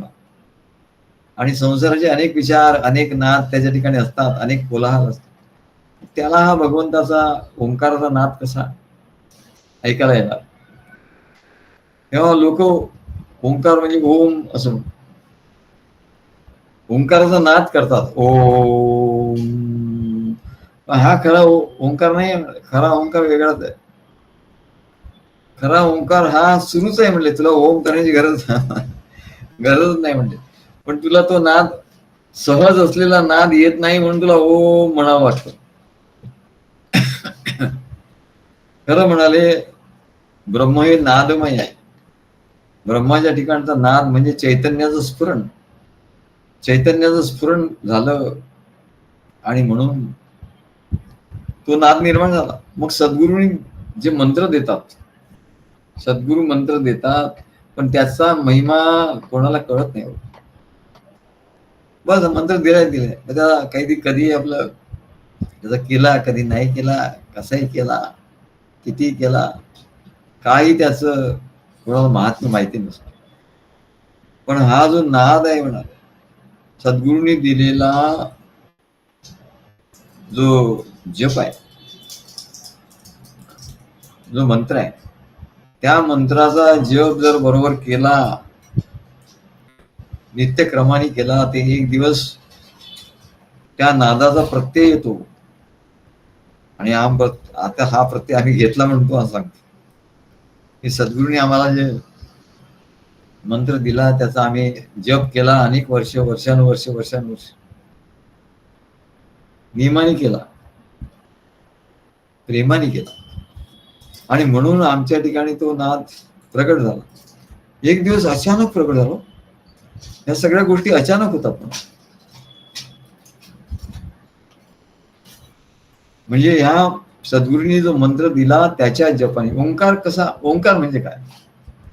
नुसतं तुम्ही वाणीने ओम म्हणाल, उम कसं करायचं? आधी हा कंठाच्या ठिकाणी, उ आणि मग तर म म्हणजे दोन्ही ओठ बंद. पण हे त्याची बाह्य कृती झाली म्हणाल. तो म्हणजे काय ओम म्हणतो म्हणजे तुला काही ओंकाराचा अनुभव आला असं नाही म्हणाल. तो जेव्हा निरंतर तू न म्हणता तो निरंतर तुझ्या ठिकाणी त्याचा ध्वनी येईल आणि त्याचं अनुसंधान तू करशील आणि समाधीत जाशील. काय एवढा पल्ला आहे म्हणाले, एवढा पल्ला गाठायचा. तेव्हा सद्गुरूंनी मंत्र दिला. तू कधी म्हणतो कधी नाही म्हणत. यज्ञानाम जप यज्ञोस्मी असं भगवंतांचं आहे. हे नाही चालणार, ऐसा नाही चलेगा. कधीतरी प्रवचन ऐकायचं, कधी नाही ऐकायचं चालतं, नाही ऐकायचं चालतं. कारण इतर प्रवचनासारखं तो समजतो. अरे हे इतर प्रवचनासारखं नाही म्हणत. याला ज्ञानाग्नी असं म्हणतात. या प्रवचनाला काय म्हणतात? ज्ञान यज्ञ असं म्हणतात. आणि यज्ञामध्ये अग्नी मुख्य असतो. आणि म्हणून सद्गुरूंची वाणी जी आहे त्याच्यामध्ये अग्नी आहे, त्याच्यामध्ये अग्नी आहे. आणि ह्या अग्नीचं काय महात्म्य आहे तर हा सर्व पाप नष्ट करतो. मनातून सगळी घाण सगळी काढून टाकतो. मन बुद्धी चित्त अहंकार याच्यातून सर्व जे अज्ञान आहे त्या अज्ञान नष्ट करतो. अज्ञान म्हणजेच घाण झाली, पाप नष्ट करतो, असं याचं महात्म्य आहे. आणि तू साधक आहे तर तुला हे 3 साधनं, कमीत कमी 3 साधनं दिलेली आहे की तू सद्गुरूंनी दिलेल्या त्या मंत्राचा जप केला पाहिजे. आणि दुसरं तो देवयज्ञ केला पाहिजे. आणि सद्गुरूंच्या प्रवचन ते ऐकलं पाहिजे, श्रवण केलं पाहिजे. आत्मा वा रे श्रवणीयम. आत्म्याला कसं प्राप्त करून घ्यायचं? उपनिषदात काय सांगितलं? आत्मप्राप्ती कशी होईल? आत्मा म्हणजे काय, कसं कळेल? आणि आत्मप्राप्ती कशी होईल? आत्म्याचा अनुभव कसा येईल? आत्मा वा अरे श्रवणीयम. श्रवण कर. आत्म्याचं आधी श्रवण झालं पाहिजे, आत्मज्ञानाचं. श्रवणीयम. बरं आम्ही श्रवण करतो, कधी कधी करतो, कधी कधी नाही करतो, असं नाही तर नियमाने करायला. श्रवण झालं, मग दुसऱ्या दिवशी कोरडा. दुसऱ्या दिवशी आम्हाला विचारता होतो सद्गुरू काहीतरी सांगा. अरे काहीतरी काय, 2 तास प्रवचन झालं, 2-2.5 तास प्रवचन झालं, किती गोष्टी म्हटलं. तू ते लिहून काढलं, संपूर्ण समजा रेकॉर्ड करून लिहून काढलं तर त्याचे जवळ 100-150 पेजेस होतील. एवढं सांगितलंय की तू वाचू सुद्धा शकणार नाही. मग एवढं सांगितल्यानंतर त्याच्यातून तू 2-4 ओळी 10 ओळी तर निदान तू 5%, 2%, 1% तर तुला आलं पाहिजे ना, तुला स्मरण झालं पाहिजे ना मला. आणि तुला जर स्मरण जेव्हा होईल तेव्हा तुला आनंद होईल. म्हणजे काल आपण बघितलं की स्मरणामुळे आनंद होईल. मग स्मरण कशाचं? तर स्मरण सद्गुरूंचं, त्यांनी सांगितलेलं बोधाचं. काल काय फार सुंदर प्रवचन झालं असं लोक म्हणतात, भक्त म्हणतात. म्हणजे त्यांना आनंद झाला. सत्पदते ब्रह्म चित्पदते माया आनंदपदी जया म्हणते. थोडा वेळ का होईना आनंदपदी जाऊन बसले ते. सद्गुरूंनी त्यांना बसवलं आनंदपदामध्ये. त्यांना सद्गुरूंच्या प्रवचनाचा ज्ञानाचा आनंद झाला म्हणजे काही खायची गोष्ट नाही वाटत. आनंदपदी जया म्हणती हरी. त्यांना आनंद झाला. कशाने? स्मरणाने आनंद होतो. मग त्यांना सद्गुरूंच्या वचनाचं स्मरण झालं म्हणजे त्याने आनंद झाला. आमचे किरणमुळे ते भाषण करताना हसतात, बऱ्याचदा हसतात. आता आम्ही म्हणले काय हसतात? ते एक दिवस म्हणाले, त्यांनी सांगितलं आम्हाला म्हणून कळत नव्हतं. म्हटलं काय बरं हसतात, म्हणजे काय गंमत आहे याच्यात? आता ज्ञानात काय गंमत असणार? काय चेष्टा थोडी असणार? ते हसत होत. मग त्यांनी त्याचं हे सांगितलं की म्हणले मला एवढा आनंद होतो की मला हसायला येतं. बरोबर आहे. काय ज्या माणसाला आनंद होतो तो हसतो काय. आणि एखादी कुठे सर्वसामान्य मनुष्य त्याचं मनोरंजनाचा कार्यक्रम असतो, कोणी विनोद करतो आणि विनोदामुळे काय होतं, सगळे लोक हसतात म्हणजे त्यांना आनंद होतो. तर ते रहस्य आम्हाला कळणार आहे. ते हसतात म्हणजे काय, यांना आनंद झालाय, हे मुख्य आहे त्याच. आणि म्हणून स्मरण, स्मरण कशाचं? आत्मा वा हरी श्रवणीयम स्मरणीयम मननीयम निध्यासितव्यम. एवढ्या पायऱ्या आहेत म्हणाले. श्रवण करायचं, ते लिहून ठेवायचं दुसऱ्या दिवशी, मग तुम्ही म्हणणार नाही की सद्गुरू सांगा काही, अरे तेच एवढं मोठं आहे म्हणाले. काल एवढं दिलं आहे तुम्ही, आणि मग ते लिहून ठेवायचं. ते काही लोक जे लिहून ठेवतात ते म्हणतात आम्हाला खूप आनंद होतो, वाचतो ना आम्ही, त्याचा खूप आनंद होतो. बरोबर आहे, स्मरणाचा. सुख स्मरणाचे ते होई, स्मरणाचा आनंद हो. आत्मावारी श्रोतव्य, हा श्रवण केलं पाहिजे. हे नुसतं काही प्रवचन चाललंय म्हणजे काय चाललंय असं नाही म्हणा. हे परमेश्वराचं हृदगत आहे, हा ओंकाराचा नाद आहे म्हणा. आम्ही कुठे काय बोलतो, आम्हाला कानात काहीतरी ऐकायला येतं. आणि समोर श्लोक असतो, भगवंताचा श्लोक, भगवंतानी काय काय अक्षर सांगितले, त्याच्यातून तर आम्हाला स्तुरायला लागतं. आणि म्हणून सद्गुरूचं जे सांगतात, चैतन्याचं स्फुरण होतं. सद्गुरूंनी दिलेल्या मंत्राच्या जपानी, सद्गुरू आणि सद्गुरूंच्या ध्यानाने. आता दुसरा विषय, एक स्मरण तुला सांगितलं, एक स्मरण कुठलं? आत्मा वा अरे श्रोतव्या मंतव्या निधिध्यासी. आणि निधिध्यासी समाधी झाली म्हणा. एका ह्या मार्गाने गेलं तर तुला समाधीमध्ये गेलं. बघा सद्गुरूंचे किती डायमेन्शन्स आहेत, 3 डायमेन्शन्स 4 डायमेन्शन्स. आता दुसरं डायमेन्शन सांगतो. सद्गुरूंचं ध्यान, सद्गुरूंनी मंत्र दिलाय, त्या मंत्राने कशी समाधी अवस्थेकडे जायचं ते सांगतो. तर सद्गुरूंनी जो मंत्र दिलाय तो मंत्र म्हणायचा. काही लोक नुसते मंत्रच म्हणतात, आत काही नाही म्हणा. त्याच्यामुळे त्या मंत्र जपतात त्यांना कंटाळा येतो. काय सारखं मंत्र जपाचा, मग मंत्र बंद होतो, कंटाळा येतो. हा कंटाळा का त्यांना येतो? कारण सद्गुरूंचं ध्यान ते करत नाही. इथंच सगळे म्हणले हो, अरे सद्गुरूंचा तो मंत्र जपत असताना सद्गुरूंचं ध्यान करायचं असतं. त्या ध्यानाने ओंकाराचा, त्यांनी काय होतं, ओंकाराचा अनुभव येतो. तू ओम म्हणून तो अनुभव नाही येणार. सद्गुरूंचं ध्यान करायचं आणि मंत्र जपायचा. कुठल्याही मंत्राला ओंकार म्हणजे काय हो? ओंकार म्हणजे कुठलाही जो मंत्र आहे त्याला ओंकार असं म्हणतात. नाही तर ओंकार हा वेगळा, आणि जपाला तसे अनेक मंत्र आहेत. आपणच किती मंत्र देतो, उपासना मंत्र, गुरुमंत्र, आणि आणखीन काय महामृत्युंजय मंत्र, गायत्री मंत्र. अरे हे सगळे मंत्र आहे म्हणाले. या मंत्राला मंत्र नाहीये, याला ओंकार असंच म्हणतात. या लक्षात आलं का? नुसतं म्हणले ओ म्हटलं की ओंकार नाहीये. तर ओंकार याचा अर्थ नाम. ओंकार म्हणजे नाम, म्हणजे नाम म्हणजे परमेश्वराचं नाम. मग एखाद्याचं नाव घेतल्यानंतर त्याचं जर तो नेहमीचा ओळखीचा असेल तर त्याचं फोटो आपल्या समोर तो, त्याचं अरे हा तो अमुक म्हणजे अमुक, किरण म्हणजे अमुक, अरे हा, या दिसायला लागतं. आपल्याला आठवण येते, आपल्याला चित्र फोटो दिसायला लागतं. तसं म्हणले नुसतं तू जप करतो, दिसतं का काही? काहीच नाही. सद्गुरू दिसतच नाही, मग ध्यान नाही होत म्हणलं. मंत्राचा जप होतो आणि सद्गुरूंचं ध्यान होतं. हे एक समयावच्छेद करून सायमल्टेनियस आहे.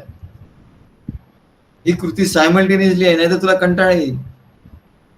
सद्गुरूंचं ध्यान आणि मंत्राचा जप हे दोन्ही एकत्र झालं पाहिजे. आणि या असं झालं तर ओंकाराचा अनुभव येतो म्हणा. या दोन मिळून ओंकाराचा अनुभव येतो. तुला ओंकाराचा अनुभव का नाही येत? तर एक तर तू मंत्र जपत नाही, मंत्र जपला तर सद्गुरूचं ध्यान करत नाही, सद्गुरूचं ध्यान केलं तर मंत्र जपत नाही, असं तुझं चाललंय. ऐसा नाही चलेगा. असं म्हटलंय की ओम या अक्षरापासून गायत्री मंत्र प्रकट झाला. सगळे मंत्र ओम पासून गायत्री मंत्र प्रकट झाला आणि गायत्री मंत्रापासून वेद प्रकट झाले आणि वेदामध्ये अनेक मंत्र प्रकट झाले. तेव्हा हे एक अक्षर जे आहे म्हणाले ते गिरा म्हणजे वाणीतून प्रकटणारं जे एक अक्षर आहे त्याला ओम असं म्हणतात, ओंकार. आणि आता आपण सांगितलं ओंकाराचा अनुभव कसा घ्यायचा. सद्गुरूचं ध्यान आत त्यांचं सद्गुरूचा फोटो असेल किंवा सद्गुरू स्वतः आपल्या अंतःकरणात असतात, त्यांचं ध्यान करायचं आणि त्या मंत्राचा जप करायचा. म्हणून पुढे सांगतात भगवान यज्ञानाम जपयज्ञोस्मी. भगवान म्हणतात मी यज्ञामध्ये सगळ्यात श्रेष्ठ यज्ञ कुठला आहे तर जपयज्ञोस्मी. यज्ञामध्ये मी जप यज्ञ आहे. म्हणजे सद्गुरू दीक्षा देतात किंवा आपल्याला ज्या परंपरेमध्ये घेतात तेव्हा आपल्याला मंत्र देतात आणि त्या मंत्राचा जप करायला सांगतात. आणि तो मंत्राचा जप केल्यामुळे काय होतं तर म्हणजे यज्ञ होतो, यज्ञ घडतो. कारण जप म्हणजे काय, ओम. जप म्हणजे ओम आहे आणि ओम म्हणजे हा अग्नी आहे. ओम सगळं त्याच्यामधून सर्व विश्व प्रगट झालं. ते तेज आहे, केवढं तरी तेज आहे, म्हणजे तो अग्नी आहे. म्हणून यज्ञानाम जपयज्ञोस्मी. सगळ्या यज्ञामध्ये मी जपयज्ञ आहे. मग कोणाच्या मनात असं विचार येईल सद्गुरू काहीतरी एक सांगा, तुम्ही काय सांगता आम्हाला यज्ञ करायला सांगता. ही शंका कोणाच्या मनात येईल माहितीये का. ही शंका आता नाव घ्यायचं तर कैलासच्या मनात अशी शंका नेहमी येते. मग सद्गुरू काहीतरी एक सांगा. चांगलं लिहित असतो कधी कधी शंका पण चांगला विचारतो. सद्गुरू तुम्ही एक काहीतरी सांगा. आणि पुढे लिहितो क्षमस्व. काय चूक भूल देणे घेणे. म्हटलं काहीतरी देणं घेणं कर तर आम्ही चूक भूल करू, क्षमा करू, नाही तर नाही करणार. तर देणं घेणं काही करतच नाही. तुला सांगितलं होतं अमुक कर तमुक कर, तर काही तुझी हालचाल झालीच नाही अजून. तोपर्यंत चूक भूल होणार नाही म्हणून देणं घेणं करावं लागेल. त्याच्या मनात काय प्रश्न येईल हा प्रश्न आमच्या मनात आला. आणि तो काय म्हणेल सद्गुरू एक काहीतरी सांगा ना. तीन तुम्ही सांगता. हा यज्ञ आम्ही करतो. त्याच्यानंतर तुम्ही सांगता की ज्ञान यज्ञ इकडे हजर राहायला पाहिजे. तुमचं काही दुसरं काम महत्वाचं नाही. आम्ही आता फतवा काढणार आहोत. ते लोक मुस्लिम फतवा काढतात. आम्ही किरणला सांगू तुम्ही एक फतवा काढा, आता लिस्ट काढा, बघा कोण कोण होतं, किती वेळ होतं, आणि जे नसतील त्यांना लिहा. जे तिथे हजर नाहीत त्यांना सद्गुरूंचं आज्ञा आहे, प्रेमाची आज्ञा की हा ज्ञान यज्ञ आहे आणि हा महत्वाचा आहे, अत्यंत महत्वाचा आहे. आणि साधकांसाठी त्याची साधना म्हणजे 3 गोष्टी आहेत की हा ज्ञानयज्ञ, दुसरा जपयज्ञ आणि तिसरा देवयज्ञ. त्यामुळे तो देवयज्ञ करतो तर ज्ञानयज्ञ करत नाही. तो प्रवचन ऐकत नाही. प्रवचन ऐकतो तो जप करतो, जपयज्ञ करतो. जप करतो तर सद्गुरूंचा हे करत नाही, सद्गुरूंचं ध्यान करत नाही. असं कसं चालेल म्हणजे. असं नाही चालत, ऐसा नाही चालत. आणि म्हणून म्हणतात यज्ञानाम जपयज्ञोस्मी. यज्ञानामध्ये सगळ्यात महत्वाचा जपयज्ञ कसा आहे असं ते विचार. तर असं आहे, याचं उत्तर असं आहे. कैलासने समजा प्रश्न विचारला आम्हाला, आम्ही त्याचं उत्तर सांगतो. गुरु शिष्य संवाद की जो देवयज्ञ आहे, अरे हा देवयज्ञ कशा करताय. तू माझ्याकडे येतो आणि सांगतो की सद्गुरू असं झालं नाही, तमक झालं नाही, हे झालं पाहिजे, धन मिळालं पाहिजे, लग्न झालं पाहिजे, घर झालं पाहिजे, मुलीचं लग्न झालं पाहिजे, मुलाचं लग्न झालं पाहिजे, सून चांगली वागली पाहिजे, अमक झालं पाहिजे, तमक झालं पाहिजे, हे सगळे घेऊन येतोच ना. प्रॉफिट झाला पाहिजे, पगार वाढला पाहिजे, हे सगळं जे आहे म्हणजे याच्यासाठी एक व्यवस्था केली आहे, त्याला म्हणतात देवयज्ञ. चूक भूल देणे घेणे, देणे घेणे कुठे होते म्हणाले? तिथे. जो देणारा तर त्याला देव असं म्हणतात, म्हणून देवयज्ञ म्हणजे तिथे देणं घेणं होतं. तुम्ही त्यांना मागायचं, संकल्प करायचा, ते देतात. सद्गुरू म्हणतात ते तवा तुमचं तुम्ही बघा. काय तो यज्ञ तुम्ही करा, तुमचा तुम्ही करा, आम्हालाही बोलवा, आम्ही पण येऊ, असं काही नाही. परंतु तो यज्ञ केल्यामुळे काय होतं, तर तुमचं जे जीवन आहे, आता जीवन तुमचं वेगळं नाही आहे. जीवन हे भक्तीसाठीच आहे. ज्याचं जीवन भक्तीसाठी झालं ते काही वेगळं नाही आहे. आणि म्हणून जपयज्ञ, म्हणून त्या यज्ञाने, देवयज्ञाने तुम्हाला देव सहाय्य करतील. सगळं काही त्यांचं सहाय्य घ्या ना, सहाय्य घेतच नाही. आणि एवढं ते देव सहाय्य करायला तयार आहे. तू यज्ञ कर, यज्ञात त्यांना आहुती दे, आणि तुझं संकल्प सांग, ते तुला सगळं द्यायला तयार. त्याच्यासाठीच ते आहे. पण ते करत नाही मला. तेव्हा यज्ञांमध्ये जपयज्ञ काय आहे, तर एक वेळा सर्व हे प्राप्त झालं की मग त्या देवयज्ञाचं काही विशेष हे राहणार नाही. तुझा चालू राहील यज्ञ, पण तुझ्याकडे मागण्यासारखं काहीच राहणार नाही. आणि त्या जपयज्ञाचं काही कारण राहणार नाही. मग उरले 2 यज्ञ, यज्ञानाम जपयज्ञोस्मी, हा सगळ्यात श्रेष्ठ आहे. सद्गुरूंनी जे सांगितलं ज्ञानयज्ञ, ज्ञानयज्ञ हा श्रेष्ठ आहे. पण तो त्या ज्ञानयज्ञाचं फळ सुद्धा जपयज्ञ हेच आहे ना. मग जपयज्ञ कसा करायचा हे ज्ञानयज्ञाचंच आहे ना. सद्गुरू ज्ञान सांगतातच ना, नाही तर जपयज्ञ कसा होणार ना. म्हणून यज्ञानाम जपयज्ञोस्मी, म्हणून ते सांगतात तस्य वाचक हा प्रणव. हा त्या परमेश्वराची भक्ती करायला निघाला तर त्याचं नाम काय, त्याचं वाचक काय, त्याचं नाव काय? ओम. तस्य वाचक हा प्रणव. हा ओम हे त्या परमेश्वराचं नाव आहे. आता परमेश्वराचं ज्ञानही झालं पाहिजे आणि परमेश्वराचं ध्यानही झालं पाहिजे. आता इथे जे परमेश्वराचं ज्ञान झालं पाहिजे असं म्हणतात, ते अपरोक्ष ज्ञानाला अनुषंगून आहे, म्हणजे अनुभवाच्या ज्ञानाला. आधी सद्गुरूंच्या मुखातून ज्ञान ऐकता ऐकता ऐकता ऐकता मग जेव्हा तो जपयज्ञ करतो, त्या जपयज्ञामध्ये त्या सर्व याचं स्मरण होतं, सद्गुरूंच्या ज्ञानाचं, सद्गुरूंचं स्मरण होतं. आणि त्या परमेश्वराचं अपरोक्ष ज्ञान होतं, म्हणजे प्रत्यक्ष ज्ञान. अपरोक्ष म्हणजे प्रत्यक्ष ज्ञान. आणि म्हणून यज्ञानाम जपयज्ञोस्मी असं म्हणतात. म्हणून परमेश्वराचं ज्ञानही झालं पाहिजे आणि त्याचं ध्यानही झालं पाहिजे, त्याचं ध्यानही करता आलं पाहिजे. म्हणजे कसं जमणार? एक काहीतरी सांगा, त्याचं ज्ञान झालं पाहिजे, त्याचं ध्यान झालं पाहिजे. अरे त्याचं ज्ञानही झालं पाहिजे आणि त्याचं ध्यानही झालं पाहिजे. ज्ञान झालं आणि ध्यान नाही झालं तरी काही उपयोग नाही. ते शब्दाचं नसतं, शब्दाचं ज्ञान होईल, अनुभवाचं नाही होणार. आणि ध्यान करतोय, खूप ध्यान लागलाय म्हणा, ध्यान लागलाय पण ज्ञान काहीच नाही, तो म्हणजे अंधळेपणाचं ज्ञान.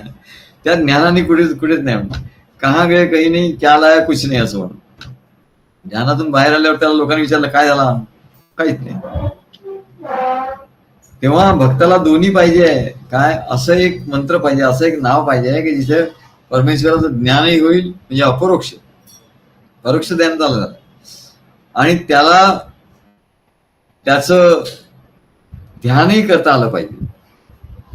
ज्ञान आणि ध्यान हे दोन्ही पाहिजे मॅडम. म्हणून ओम हे भगवंताचं असं नाव आहे की ज्यामुळे भगवंताचं ज्ञानही होतं आणि ध्यानही होतं. आता ओम शब्द म्हणजे ओंकार असं नुसतं असं नाही, हे लक्षात ठेवा. ओम म्हणजे काय, तर सद्गुरूंनी दिलेलं कुठलंही नाम, त्यांनी राम म्हणायला सांगितलं म्हणजेच ओम, त्यांनी कृष्ण म्हणायला सांगितलं म्हणजे ओम, कृष्णाय वासुदेव म्हणायला सांगितलं तरी म्हणजे ओम, ओम सोम सांगितलं म्हणजे ओम. सगळ्याचा अर्थ, सगळ्या मंत्रांचा अर्थ काय आहे? ओम. तस्य वाचक हा प्रणव. हा म्हणजे कुठलाही मंत्र तुम्ही जेव्हा सद्गुरूंनी दिलेला, सद्गुरूंनी दिलेला कुठलाही मंत्र जेव्हा तुम्ही म्हणा, किंवा सद्गुरूंनी सांगितलं की यज्ञात अमुक अमुक मंत्र म्हणायचे, हा मंत्र असा असतो, गायत्री मंत्र असा, महामृत्युंजय मंत्र असा, तर म्हणाले तो सांगितला जो मंत्र त्याला काय म्हणतात, त्याला ओम असं म्हणतात. मग तुला हा ओम असा तो मंत्र, तो ओम जमला नाही तरी काही हरकत नाही. तुला सद्गुरूंनी सांगितलेला जो मंत्र आहे तो व्यवस्थित म्हणता आला की तुला ओंकाराचा जप किंवा जपयज्ञ तुझा सागर संगीत झाला. म्हणून ओम या मंत्राने म्हणजे सर्वच मंत्राने सद्गुरू जे मंत्र देतात भगवंताचं निर्गुण निराकार स्वरूपाचं ज्ञान होतं, निर्गुण निराकार स्वरूपाचं ज्ञान होतं. आणि सद्गुरूंच्या ओम या शब्दाचा अर्थ परब्रह्म परमात्मा असो. ओम म्हणजे काय, परब्रह्म परमात्मा. मग आम्ही मंत्र म्हणतो तोही ओम, त्याचा अर्थ काय, त्याचा अर्थ परब्रह्म परमात्मा. पण परब्रह्म परमात्म्याला आकार नसल्यामुळे त्याचं सगुण ध्यान होत नाही. ध्यान कसं होणार, सगुण मग ध्यान होईल पण सगुण नाही होणार. काहीतरी प्रकाश दिसेल, काहीतरी मुंग्या येतील, काहीतरी दृश्य दिसेल, आकाश दिसेल, तारे दिसतील, पण निर्गुण ध्यान झालं म्हणजे सगुण नाही, सगुण ध्यान होत नाही. तर निर्गुण निराकार ध्यान होत. आणि सर्व रहित आणि निर्गुण निराकार ध्यानाचा फायदा काय म्हणाले, निर्गुण निराकार ध्यानाचा फायदा काय आहे तर म्हणले मी सर्व रहित आहे, सर्वांपासून वेगळा आहे, सर्वांपासून वेगळा आहे. मी घरापासून वेगळा आहे. नाही तर लोकांना घराचा मोह, हे माझं घर, हा माझा फ्लॅट. म्हणून आम्ही प्रिफर करतो की भाड्याच्या घरात राहायचं का, आपल्याला काही मोह नाही. आता इथे आम्ही राहतो, या घराच्या बद्दल आम्हाला काहीच वाटत, पण स्वतःच्या घरात राहिलं आता इथे असं करायचं आहे, तिथे पडदा लावायचा आहे, तिथे हे करायचं आहे, तिथे अमुक करायचं आहे, सारखा ध्यास या गोष्टीचा तिथे लागून राहतो. माझं म्हटलं रे म्हटलं, म्हणून दुकान घ्यायचं तर भाड्याने घ्यायचं, घर घ्यायचं तर भाड्याने घ्यायचं. किराणी भाड्याने दुकान घेतलं, त्याच्यामुळे तेवढे अटॅचमेंट नाही. त्याची अटॅचमेंट फक्त सद्गुरूंच्या आणि दत्तमूर्तीशी आहे, बाकी म्हणले भाड्याने आहे, भाड्याचे काय. तेव्हा परब्रह्माला निराकार सगळ्याहून वेगळा आहे. आम्ही सगळ्यांना हे सगळं तिथे हे सद्गुरूंच आहे, सद्गुरूंनी मूर्ती स्थापन केली, हे सगळं सद्गुरूंच आहे, हे सगळ्यांना तो सांगतो. त्याच्यामुळे तो सर्वाहून वेगळा आहे असं त्याचं चिंतन करतं, असं चिंतन करता आलं पाहिजे. मी सगळ्यांहून वेगळा, हे सगळं आहे बरोबर आहे, पण हे सगळं सद्गुरूंच आहे, एवढं सोपं होतं, सद्गुरूंच आहे, माझं काय असं चिंतन त्याच्या ठिकाणी, आणि तो वेगळा होतो. पण परब्रह्माचं सगुण साकार ध्यान केल्याशिवाय मंत्र सिद्ध होत नाही. बघा, निराकाराचं ध्यान केलं पण सगुण साकाराचं परब्रह्माचं ध्यान केल्याशिवाय कुठलाही मंत्र सिद्ध होत नाही. मंत्र तर देऊन ठेवलाय तुम्हाला, तुम्ही मंत्राचा जपही करता, पण तो सिद्ध झाला का, नाही झाला. कारण सिद्ध झाला की अखंड होतो आणि अखंड नाद सुरू होतो. म्हणजे झाला का सिद्ध, नाही, खूप तपश्चर्या लागते म्हणजे त्याला. नाही सद्गुरू हा मंत्र झाला तर आमचा दुसरा मंत्र द्या. एकदा असं म्हणाला, हा मंत्र दिला तुम्ही, उपासना मंत्र दिला, आता दुसरा मंत्र द्या. अरे पहिला मंत्र तुझा सिद्ध नाही झाला, मंत्र सिद्ध तर कर आधी, त्या मंत्राचा तर अनुभव घे. त्याचा नाहीच घ्यायचा तर दुसरा पुढे, मग त्याच्या पुढे. हे काय कोर्स आहे का हा हा कोर्स नाही आहे. मग मंत्र कधी सिद्ध झालाय कसं कळेल, तर तू मंत्र म्हणताना सद्गुरूंचं ध्यान केलं तर मंत्र सिद्ध होईल. आता तू नुसताच मंत्र म्हणतो आणि ध्यान तुझं दुसरीकडेच असतं. सद्गुरूंचं हृदयात ध्यान असतं का तुझ्या, प्रत्येकाने असा विचार करावा, प्रश्न विचारावा, सद्गुरूंचं ध्यान आहे की दुसरं आहे. नुसतं मंत्र म्हणतो ते कृत्रिम होतं म्हणाले, नुसतं मंत्र होतो. एकीकडे सद्गुरूंचं ध्यान आत आहे हृदयात, काही भक्त म्हणतात आमच्या हृदयामध्ये सद्गुरू अशी तुमची मूर्ती येते, ती कमळामध्ये बसलेली आहे आणि अशी मूर्ती येते तुमची. हा बरोबर, शाबास. पण मंत्र नाही, मंत्र नाही म्हटलं. अरे असं नाही, बरोबर नाही. मंत्र म्हणायचा आणि मूर्ती काय, दोन्ही काय, तर तो मंत्र सिद्ध होतो. मंत्रही म्हणतोय आणि प्रेमाने म्हणतोय आणि सद्गुरूंचं ध्यानही करतोय, तर तो कालांतराने तो मंत्र सिद्ध होतो. आणि ध्यान करतोय नुसतं आणि मंत्र म्हणत नाही तर ध्यान लागणार नाही, ध्यान बरोबर होणार नाही. मंत्राशिवाय ध्यान बरोबर होणार नाही आणि ध्यानाशिवाय मंत्र होणार नाही. हे एकमेकांना लागून चिकटूनच आहे ना, ध्यान आणि मंत्र, ध्यान आणि जप. मग ओमच्या जपानी भगवंताच्या सगुण साकार स्वरूपाचं ध्यान व्हायला पाहिजे, म्हणजे सद्गुरूंचं व्हायला पाहिजे. मग आधी ज्यांना सद्गुरूने त्यांना काय, मग तुम्ही भगवंताच्या राम कृष्ण दत्त आदी जे रूप आहेत, या रूपांना आपल्या हृदयात स्थापन करा, हृदयात स्थापन करा. आमच्या मगाशी पद म्हटलं त्याच्यात असा उल्लेख आहे की माझ्या हृदयात सद्गुरूंची स्थापना केली, असं काहीतरी आहे. तेव्हा स्थापना झाली पाहिजेत. आपल्या हृदयात सद्गुरूंची स्थापना झाली आहे का नाही, प्राण प्रतिष्ठा झाली आहे की नाही आपल्या हृदयात, ते बघितलं पाहिजे. आणि नसेल तर ते करणं आवश्यक आहे. कशी श्रीहरीची ओळख याच जनी, आमच्या महाराजांनी पद लिहिले. श्रीहरीची ओळख या जगामध्ये, या जनामध्ये कशी आहे. How to recognise Hari, real Hari, how to recognise him, कसं त्याला ओळखायचं. निर्मुनी माया घे अवतारा, माया निर्माण केली आणि अवतार घेतला, मानव देह धरुनी, ही त्याची ओळख आहे. हरी म्हणजे कोण, जो अवतार घेतो, माया निर्माण करतो आणि अवतार घेतो, ब्रह्म मायेचा खेळ दाखवतो आणि मग काय करतो, हळूच अवतार घेतो सद्गुरूंच्या रूपाने किंवा राम कृष्ण दत्त या रूपाने घेतो. आणि कलियुगात तो सद्गुरूच्या रूपाने नेहमीच असतो, अवतार घेतो. त्याला हरी म्हणतात. हरी म्हणजे कोण हो, हरी म्हणजेच कोण, कोणाला माहिती नाही. आम्हाला म्हणाले की सद्गुरू तुम्ही किती सोपं सांगितलं. अरे मी सोपं नाही सांगितलं, कठीणाचं सोपं केलं तुझ्यासाठी. हे एवढं सोपं नाही होणार आहे. लोक किती कठीण कठीण सांगतात, माया म्हणजे केवढं कठीण, म्हणजे त्यांना कळलेलं नसतं त्याच्यामुळे ते कठीण करतात. काय तर हे सोपं नाही आहे, मी सोपं करून सांगितलंय तुला. कशी श्रीहरीची ओळख याच जनी, श्रीहरीला एवढ्या लोकांमधनं कसं ओळखून काढायचं. निर्मुनी माया घे अवतारा, माया निर्माण करतो आणि हळूच ब्रह्म मायेचा खेळ चालू ठेवतो, तिकडे संसाराचा खेळ चालू ठेवतो, हळूच तो मनुष्य रूप घेऊन येतो. मग कुठलं मनुष्य रूप, राम कृष्ण दत्त. प्रगटे मे प्रेम मनी, म्हणून मनात प्रेम निर्माण होतं. आणि मग सगुण सद्गुरु तो परमात्मा, आणि तो अवतार मनुष्य रूपाने अवतार घेतो, तर नुसतं रामकृष्ण दत्त नाही घेत, तर सद्गुरूंच्या रूपाने तो अवतार घेतो आणि तो अवतार घेऊन तो प्रकट झाला की तोच तो श्रीहरी. म्हणजे अशी त्या श्रीहरीची ओळख आहे. श्रीहरी काय आकाशात नाही होणार, तो रामकृष्ण दत्त या रूपाने येतो, मानव देह धरून येतो आणि सगुण सद्गुरूंच्या रूपाने येतो, त्याला हरी म्हणतात. म्हणून संत तेथे हरी, हरी तेथे संत असं म्हटलं.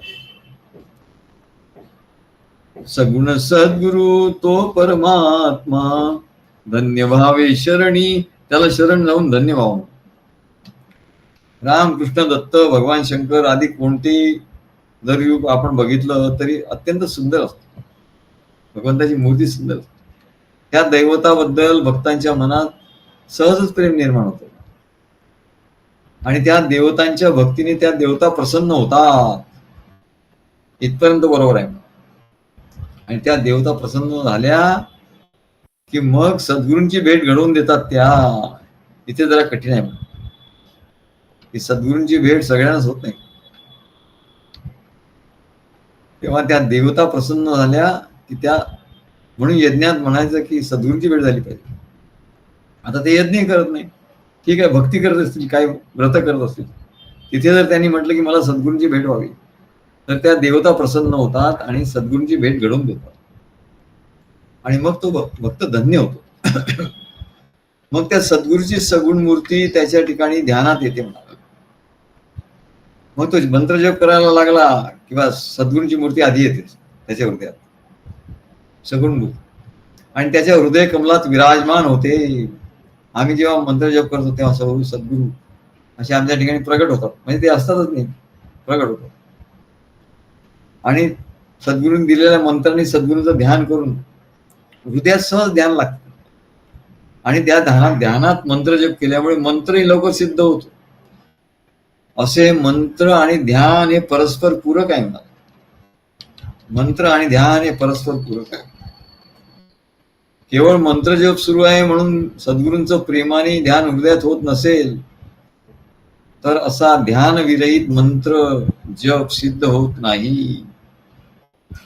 तसंच काही काळानं मंत्र जप करण्याचा कंटाळा येतो आणि जप कृत्रिम होऊन जातो सद्गुरू जर नसेल तर हृदयात. आणि मंत्र जप नियमाने घडला नाही तर सद्गुरूंचं ध्यानही हृदयात स्थिर होते. केवळ एकमेकाचं हे आहे. मंत्र नाही घडला तर सद्गुरूंचं ध्यान घडत नाही, सद्गुरूंचं ध्यान घडलं नाही तर मंत्र सिद्ध होत नाही. हे दोन्ही परस्पर अवलंबित आहे आणि वारंवार विस्मरण होतं. म्हणून ते गोंदवलेकर महाराजांच्या मठाचे ते मठाधिपती आम्ही त्यांना म्हटलं, हो तुम्हाला असा अनुभव कसा येत नाही? नाही म्हणले अनुभव येत नाही, काहीतरी सांगा. म्हटलं हो एवढं तुम्ही मंत्र म्हणतात, एवढी मोठी माळ आहे माझ्याकडे, एवढी मोठी माळ पण नाही. नाही म्हणले तुम्हाला खोटं काय सांगायचं, म्हणजे कृत्रिम होतो म्हणले असं मंत्र आम्ही म्हणतो, पण म्हणले त्याच्या अर्थ लक्ष नसतं, कंटाळा येतो. कंटाळा का? तर त्यांच्या हृदयात सद्गुरू नाही. गोंदवलेकर महाराज पुढे त्यांच्या हृदयात आहेत. गोंदवलेकर महाराज असू शकत नाही हृदयात, अक्कलकोट स्वामी हृदयात असू शकत नाही, किती स्वामी स्वामी म्हटलं ते. सगुण सद्गुरु तो परमात्मा धन्य व्हावे शरणी. कारण तिथे सगुण सद्गुरु हयात नाहीत म्हणून त्यांचा जग सिद्ध होत नाही, कंटाळा. आणि म्हणून पतंजलींनी ऋषींनी आपल्या योग सूत्रात सांगितलंय, हा विषय स्पष्ट केलाय. काय? पतंजली ऋषींनी आपल्या योग सूत्रात हा विषय स्पष्ट केलाय. काय? एक सूत्र आहे त्यांचं, तज्जपस तदर्थ भावना.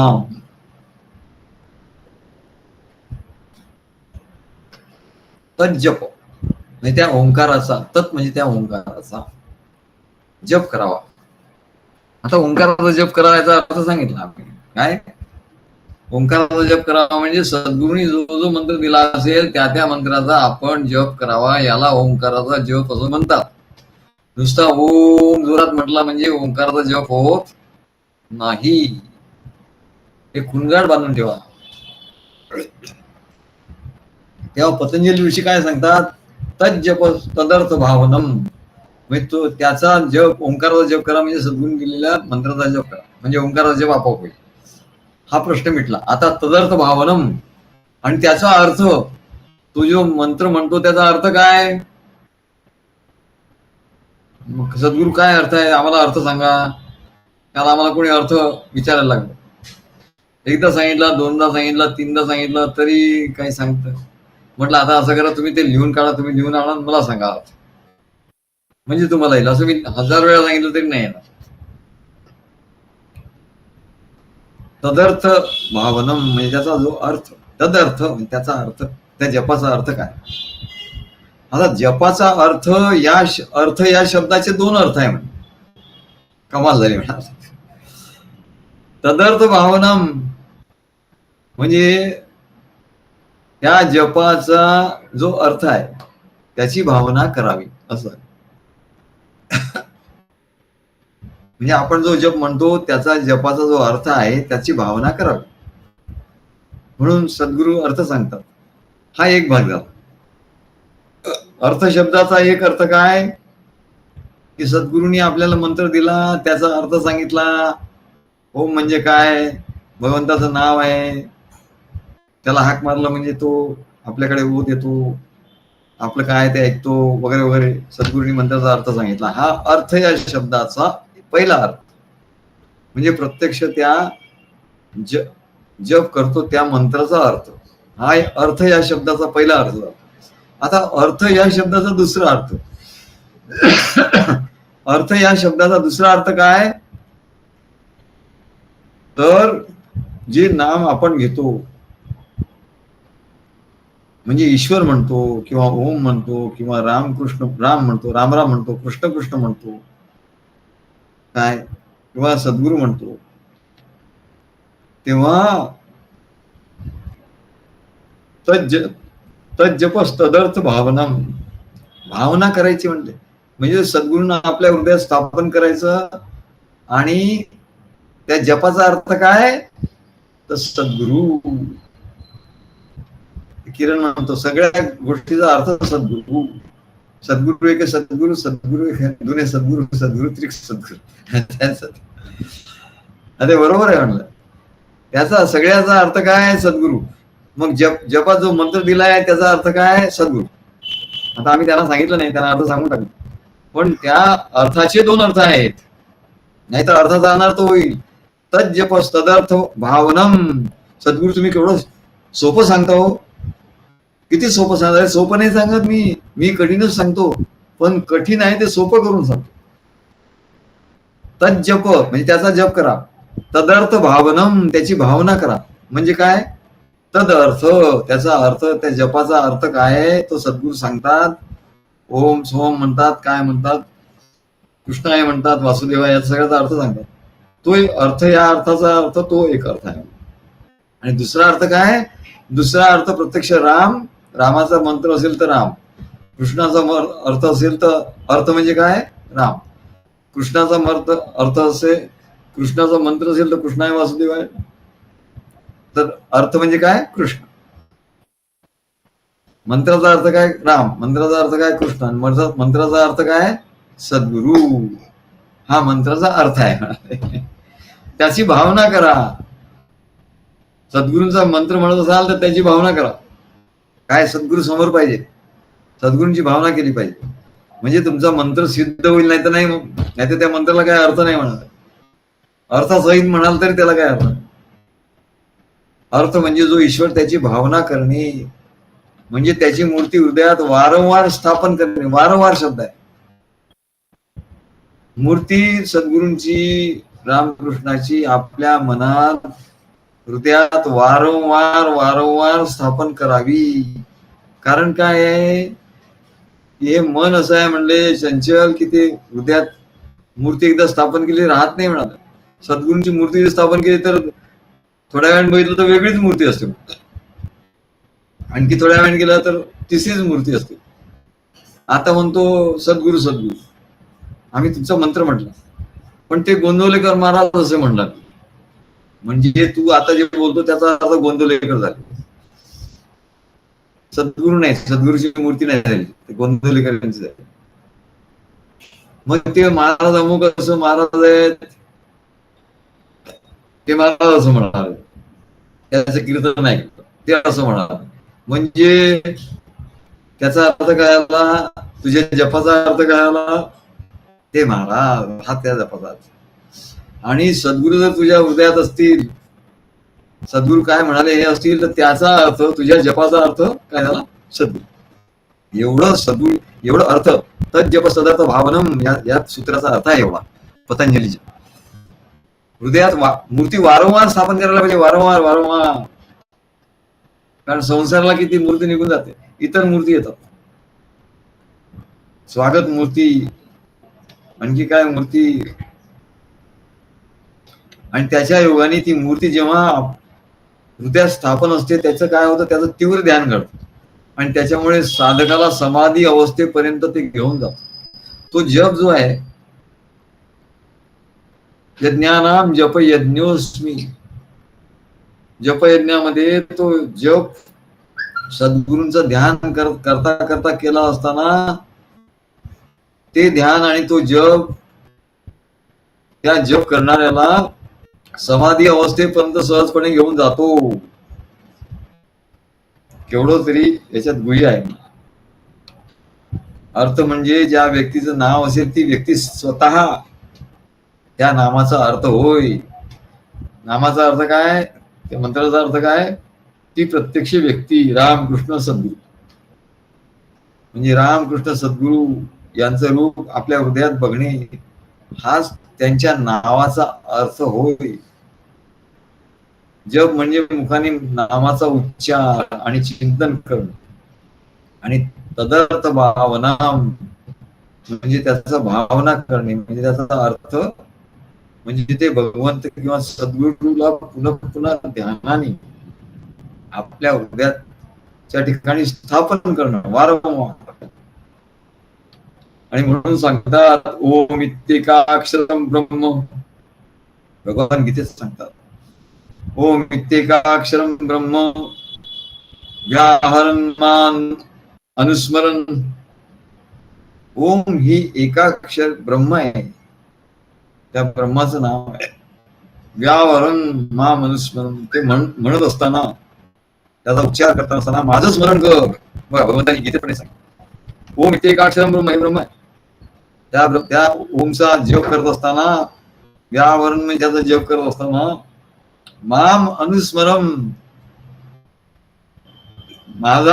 माझं स्मरण कर, म्हणजे माझं तुझ्या हृदयामध्ये माझी मूर्ती स्थापन कर.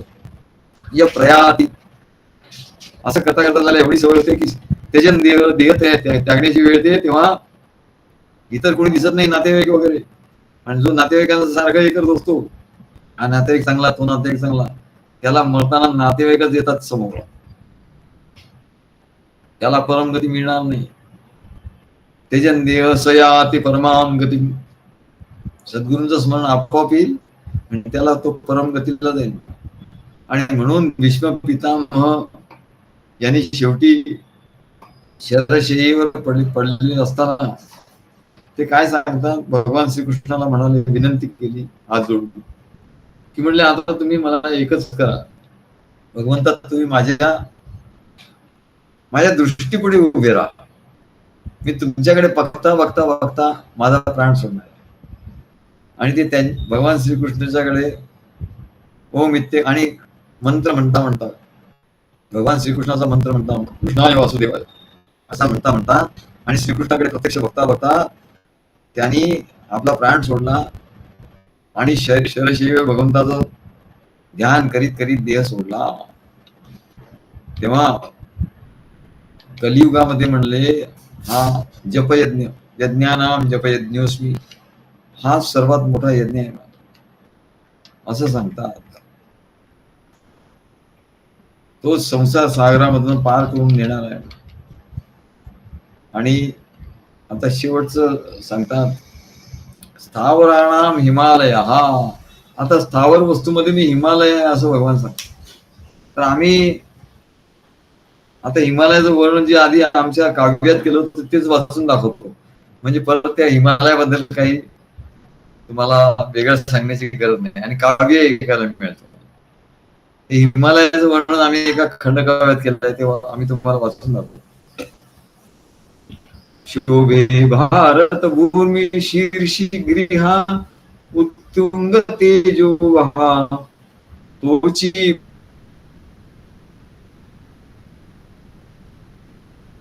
पर्वतराज हा हिमगिरी कीर्ती जयाची महा कांतीने हिमशुभ्र श्वेत स्फटिका ऐसा झळाळे सदा ऐसा शांत पवित्र शुद्ध गिरिहा आल्हाद दे सर्वदा बर्फाचा जणू सिंधू हा उसळला भूमीतून अंबरी गेली ती बहु उंच उंच शिखरे वस्तीचं व्योमांतरी.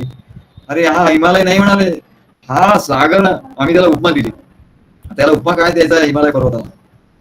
तरी हा सागरामध्ये बर्फ निर्माण झाला आणि त्या लाटाने त्या बर्फ वर उडवला आणि सागरातून म्हणले हा बर्फाचा सिंधूच उसळला आणि तो गगनामध्ये गेला म्हणले भूमीवरून.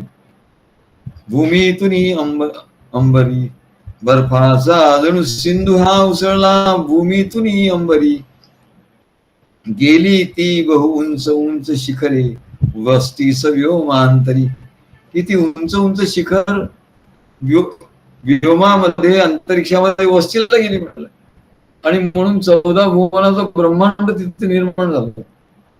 ते खाली खाली आलेच नाही म्हणाले.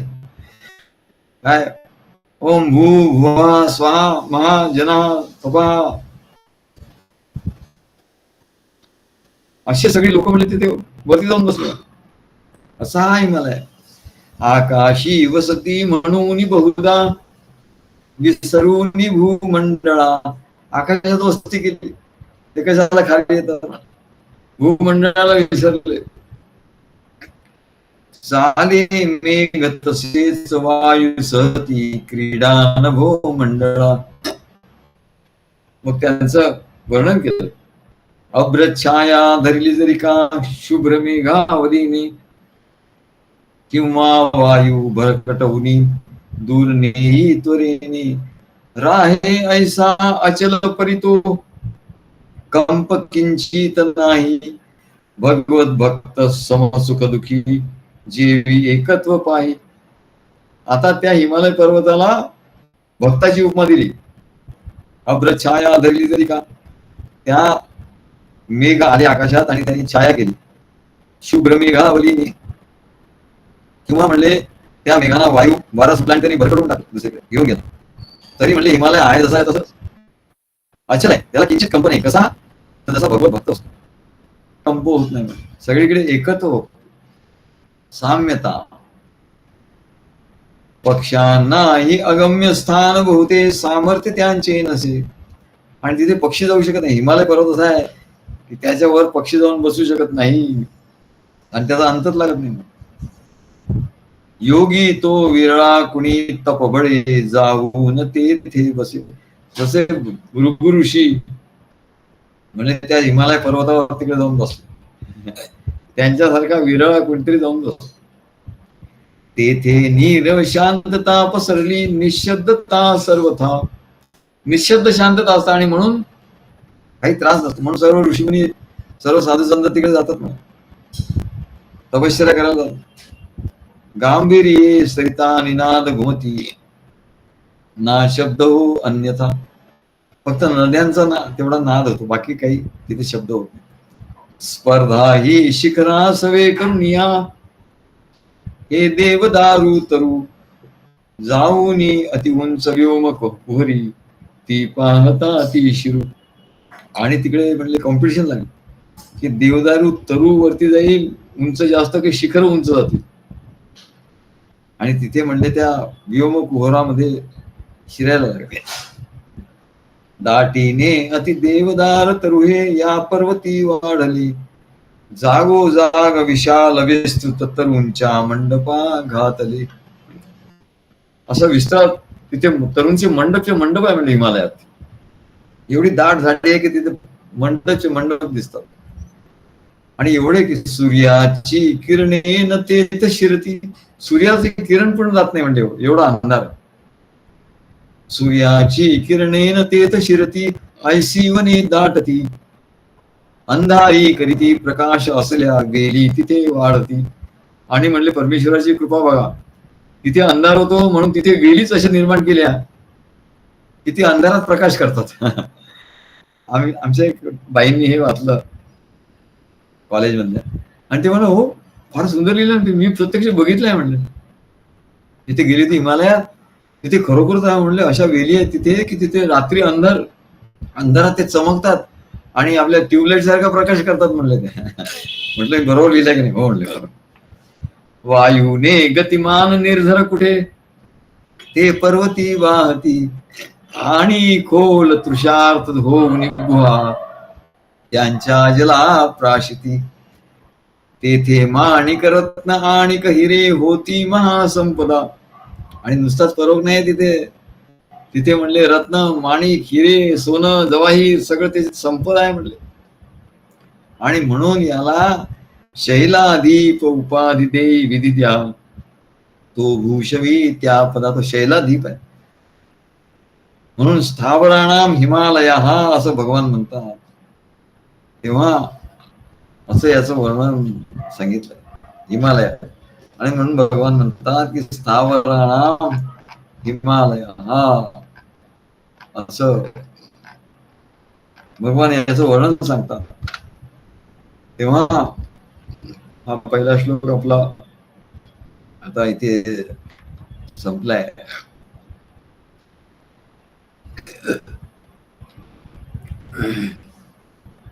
महर्षीणाम भृगुरहं गिरामर मेघरक्षरं यज्ञानां जपयज्ञोऽस्मि स्थावराणां हिमालय. श्री गुरुदेव दत्त.